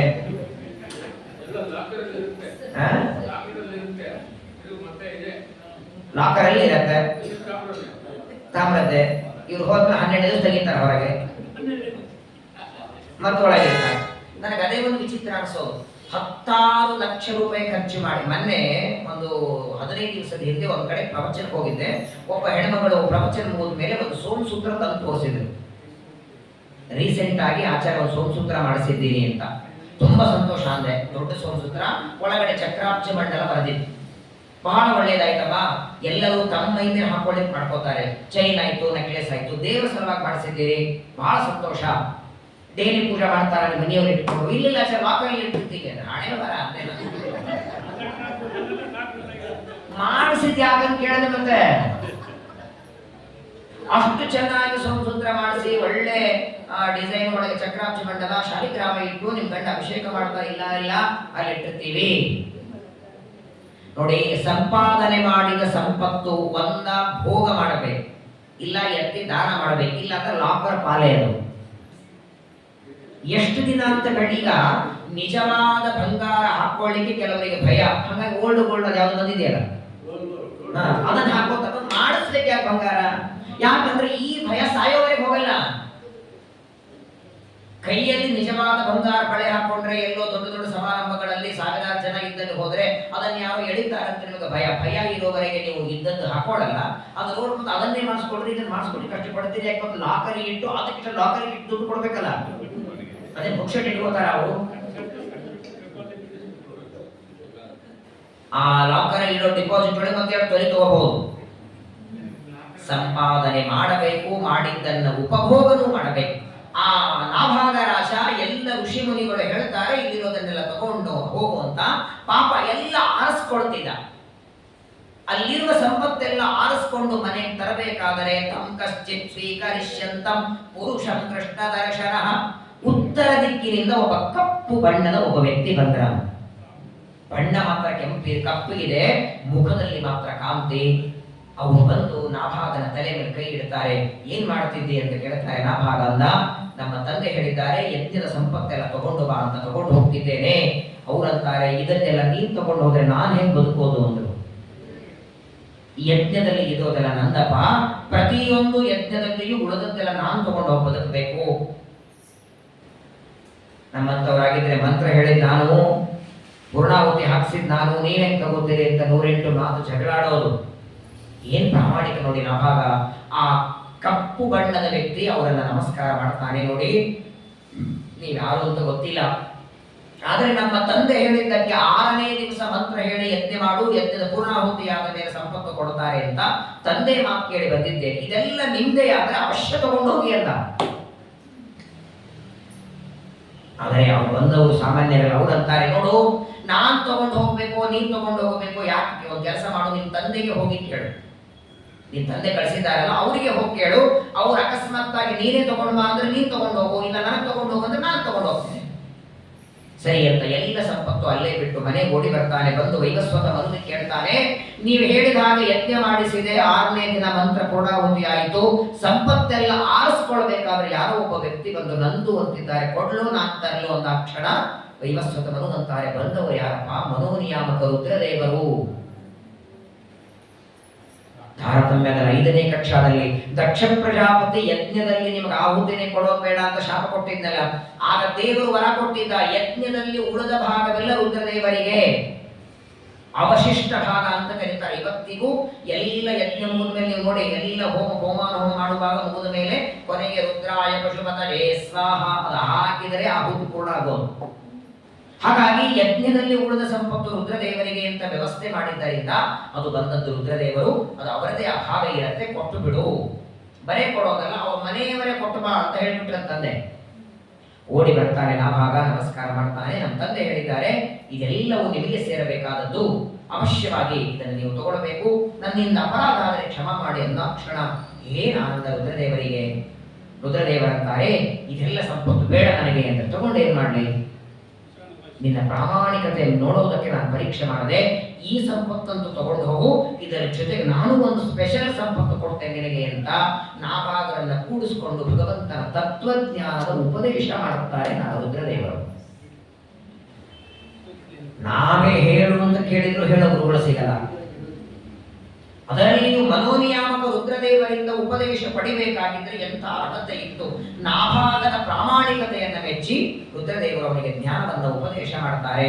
ತಂದೆ ತಾಯಿಗಳ ಸೇವೆಯನ್ನ ಮಾಡಿದ್ದಿ, ಇದೆಲ್ಲ ತಗೊಂಡು ಹೋಗುವಂತಾರೆ. ಹೇಳಿ ಒಂದು ಮಾತು ಹೇಳ್ತಾರೆ, ಯಾರು ನಿನ್ನ ಕಥೆಯನ್ನ ಸ್ಮರಣೆ ಮಾಡುತ್ತಾರೆ, ಈ ನಾಭಾಗನ ಕಥೆಯನ್ನ, ನಾಭಾಗ ಯಜ್ಞವನ್ನ ಮಾಡುತ್ತಿದ್ದ, ಯಜ್ಞ ಮಾಡುವಾಗ ಸಂಪತ್ತೆಲ್ಲ ರುದ್ರದೇವರು ಬಂದು ಬೇಡಿದರು, ತಾನಾಗಿ ರುದ್ರದೇವರಿಗೆ ಕೊಟ್ಟ ಅಂತ ನಾಭಾಗನ ಕಥೆಯನ್ನ ಯಾರು ಸ್ಮರಣೆ ಮಾಡುತ್ತಾರೋ ಆ ವ್ಯಕ್ತಿಯ ಕೀರ್ತಿ ಇಡೀ ಜಗತ್ತಿನ ತುಂಬ ಹರಡುತ್ತದೆ. ಆ ವ್ಯಕ್ತಿ ಮಂತ್ರಜ್ಞಾನಿ ಆಗ್ತಾನೆ, ಸದಾಚಾರಿ ಆಗ್ತಾನೆ, ಮೇಧಾವಿ ಆಗ್ತಾನೆ. ಅಂತಹ ದಿವ್ಯವಾದಂತಹ ಅನುಗ್ರಹವನ್ನ ಮಾಡಿ ರುದ್ರದೇವರು ಅಲ್ಲಿಂದ ಹೊರಟೋಗಿ ಬಿಡುತ್ತಾರೆ. ನಾಭಾಗ ಸಂಪತ್ತೆಲ್ಲ ತರ್ತಾನೆ, ತಂದೆ ತಾಯಿಗಳ ಸೇವೆ ಮಾಡ್ತಾನೆ. ಇದೇ ನಾಭಾಗನಿಗೆ ಮುಂದೆ ಆ ರುದ್ರದೇವರ ಅನುಗ್ರಹದಿಂದ ಹಾಗೂ ತಂದೆಯಾದ ವೈವಸ್ವತ ಮನುವಿನ ಸೇವೆ ಮಾಡಿದ್ದಕ್ಕೆ ಸಜ್ಜನನಾದ ಸದಾಚಾರಿಯಾದ ಸಪ್ತ ದ್ವೀಪಗಳನ್ನು ಆಳುವಂತಹ ಮಗ ಹುಟ್ಟುತ್ತಾನೆ. ಅವನೇ ಅಂಬರೀಷ ರಾಜ. ಒಳ್ಳೆ ಸಂತಾನ ಆಗಬೇಕಾದ ಮಹಾಪುಣ್ಯ ಬೇಕು. ಅಖಂಡ ಏಕಾದಶಿ ವ್ರತವನ್ನ ಮಾಡಿ ಏಕಾದಶಿ ವ್ರತದ ಮಹಿಮೆಯನ್ನ ಜಗತ್ತಿಗೆ ಸಾರಿದವ. ಈಗ ಈ ಸೇವೆ ಮಾಡಿದ ಸೇವಾಕರ್ತೃಗಳಿಗೆ ಕೊಡ್ತಾರೆ ನೋಡಿ. ನಾಳೆ ರಾಯವಾರದ್ದೇ ಬಂತು, ಆರಾಧನೆಯಲ್ಲಿ ಸೇವಾ ಮಾಡಿದವರಿಗೆ, ಅಕ್ಕಿ ಬೇಳೆ ಸೇವಾ ಮಾಡಿದವರಿಗೆ ಚಾಲ ಹಂಚ್ತಾರೆ. ಮಠಗಳಲ್ಲಿ ಇಟ್ಟಿರ್ತಾರೆ, 200 ರೂಪಾಯಿ ಸೇವಾಕ್ ಬೇರೆ, 500 ರೂಪಾಯಿ ಸೇವಾಕ್ ಬೇರೆ, 1000 ರೂಪಾಯಿ ಬೇರೆ, 10,000 ರೂಪಾಯಿ ಬೇರೆ. 10,000ಕ್ಕಿಂತ ಮೇಲ್ಪಟ್ಟು ಮಾಡಿಸಿದ್ರೆ ಒಂದೇನೋ ಬೆಳ್ಳಿ ಬಟ್ಲನೋ ಅಥವಾ ಒಂದು ರಾಯರದು ಪ್ರತಿಮಾ ಮಾಡಿ ಕೊಡ್ತಾರೆ. ಆದರೆ ಏನೇ ಸೇವಾ ಮಾಡಿದವರಿಗೆ ಅವರಿಗೆ ಏನೋ ಒಂದು ಸನ್ಮಾನ ಮಾಡಬೇಕಾದರೂ ಅವರ ಮಾಡಿದ ಸೇವೆಗೆ ತಕ್ಕಂತೆ ಕೊಡುತ್ತಾರೆ. ಅವರು ಸೇವೆ ಮಾಡಿದ್ದಕ್ಕೆ ಯಾವ ವ್ಯಕ್ತಿ ತಮ್ಮ ಮನೆಯೊಳಗಿರುವ ಬೆಳ್ಳಿ ತಮ್ಮಿಗೆ ತಮ್ಮ ಮನೆಯಲ್ಲಿರುವ ಥಾಲಿ ಕೊಡ್ತಾರ? ಪ್ರಪಂಚದೊಳಗೆ ಸೇವೆ ಮಾಡಿದ್ದಕ್ಕೆ ಮಂತ್ರಾಕ್ಷತೆ ಹುಟ್ಟಿ ಕೊಡ್ತಾರೆ ಅಥವಾ ಏನೋ ಬಟ್ಲ ಕೊಡ್ತಾರೆ, ಶಾಲ ಕೊಡ್ತಾರೆ. ಏನ್ ಭಗವಂತನ ಕಾರುಣ್ಯ! ಈ ನಾಭಾಗನ ಮಗನಾದ ಅಂಬರೀಷ ಪ್ರತಿನಿತ್ಯದಲ್ಲಿ ದೇವರ ಸೇವೆ ಮಾಡ್ತಿದ್ರೆ ಅವನ ಸೇವೆಗೆ ಮೆಚ್ಚಿ ಪರಮಾತ್ಮ ಏನೋ ತುಳಸಿ ಮಣಿ, ಏನೋ ಮಂತ್ರಾಕ್ಷತೆ ಹುಟ್ಟಿ ಎಲ್ಲ ಕೈಯಲ್ಲಿರುವ ಸುದರ್ಶನ ಚಕ್ರನೇ ಕೊಟ್ಟಿದ್ದ. ಯಾವುದು ಕಟ್ಟಿಗಿದಲ್ಲ, ಸುದರ್ಶನ ಚಕ್ರದಂತೆ ಇರುವ ಡೆಮೋ ಮಾಡಿದ್ದಲ್ಲ, ಕಟ್ಟಿಗೆಯನ್ನು ಮಾಡಿದ್ದಲ್ಲ, ತಾಮ್ರದ್ದಲ್ಲ, ಹಿತಾಡಿದಲ್ಲ, ತಾನೇ ಕೈಯಲ್ಲಿ ಯಾವಾಗಲೂ ತಗೊಳ್ಳುವ ಚಕ್ರವನ್ನು ಕೊಡಬೇಕು. ವಿಚಾರ ಮಾಡಿ, ಸಾಕ್ಷಾತ್ ಭಗವಂತ ಸುದರ್ಶನ ಚಕ್ರ ಅವನ ಕೈ ಕೊಡಬೇಕಾಗಿದ್ರೆ ಏನು ಪುಣ್ಯ ಮಾಡಿದ್ದ, ಎಂಥ ಭಕ್ತ!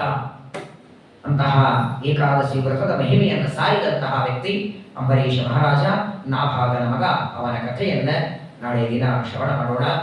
ಈ ತಿಂಗಳು ನವಮ ಸ್ಕಂದದಲ್ಲಿ ಎಷ್ಟಾಗತ್ತೆ ಶ್ರವಣ ಮಾಡೋಣ. ಇನ್ನು ನಮಗೆ ಮುಂದೆ ಶ್ರಾವಣ ಮಾಸ ಇದೆ. ಶ್ರಾವಣ ಮಾಸದಲ್ಲಿ 2 ಸ್ಲಾಟ್ ಇದೆ.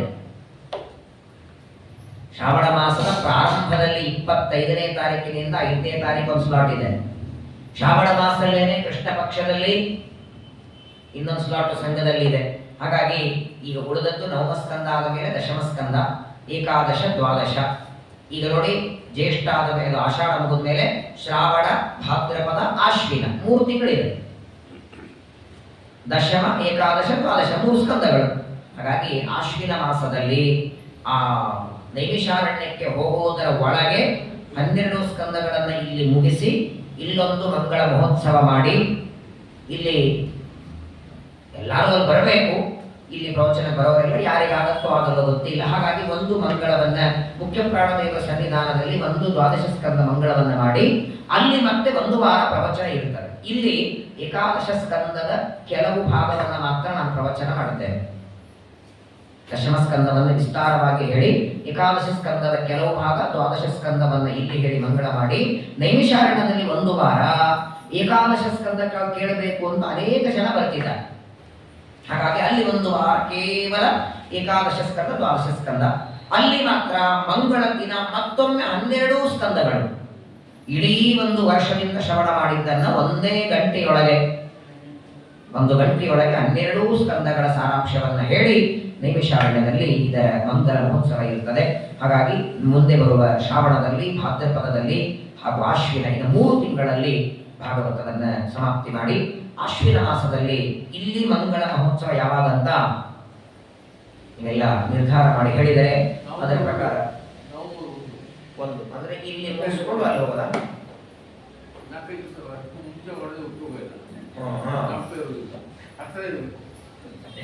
ಅಲ್ಲ, ನವೆಂಬರ್ 1ರಿಂದ ಶುರು, 1ನೇ ತಾರೀಕಿಗೆ ಮಂಗಳ.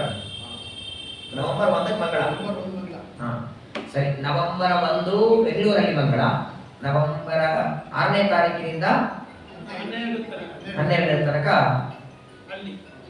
ನೈಮಿಷಾರಣ್ಯದಲ್ಲಿ ಮಂಗಳ. ಸರಿ, ಹಾಗಾದ್ರೆ ನಾಳೆ, ಯಾಕಂದ್ರೆ ನಾಳೆ, ನಾಡಿದ್ದು, ಅಚ್ಚಿ ನಾಡಿದ್ದು 3 ದಿನ ಟೀಕಾಕೃತ್ಪಾದರ ಆರಾಧನೆ, 3 ದಿನ ಇದೆ.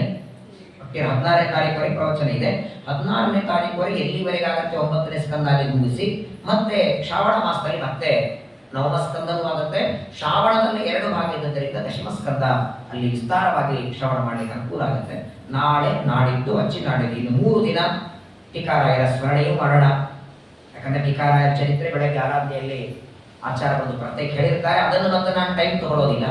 ನವಮ ಸ್ಕಂದ ಭಾಗವತವನ್ನೇ ಸಾಯಂಕಾಲದ ಹೊತ್ತು ಸ್ಮರಣೆ ಮಾತ್ರ, ಟೀಕಾಚಾರ್ಯರ ಸ್ಮರಣೆ ಮಾಡಿ 9ನೇ ಸ್ಕಂದದಲ್ಲಿ ಸೂರ್ಯವಂಶದಲ್ಲಿ ಬರುವ ಎಲ್ಲ ರಾಜರ ಕಥೆಯನ್ನ ಇನ್ನು ಮುಂದಿನ 3 ದಿನಗಳಲ್ಲಿ ಶ್ರವಣ ಮಾಡಿ, ಚಂದ್ರವಂಶದ ಕಥೆಯನ್ನ ಶ್ರಾವಣ ಮಾಸದಲ್ಲಿ, ಯಾಕಂದ್ರೆ ಶ್ರಾವಣ ಮಾಸದಲ್ಲಿ ಅನಾಯಾಸ ಕೃಷ್ಣಾಷ್ಟಮಿ ಬರ್ತಿದೆ.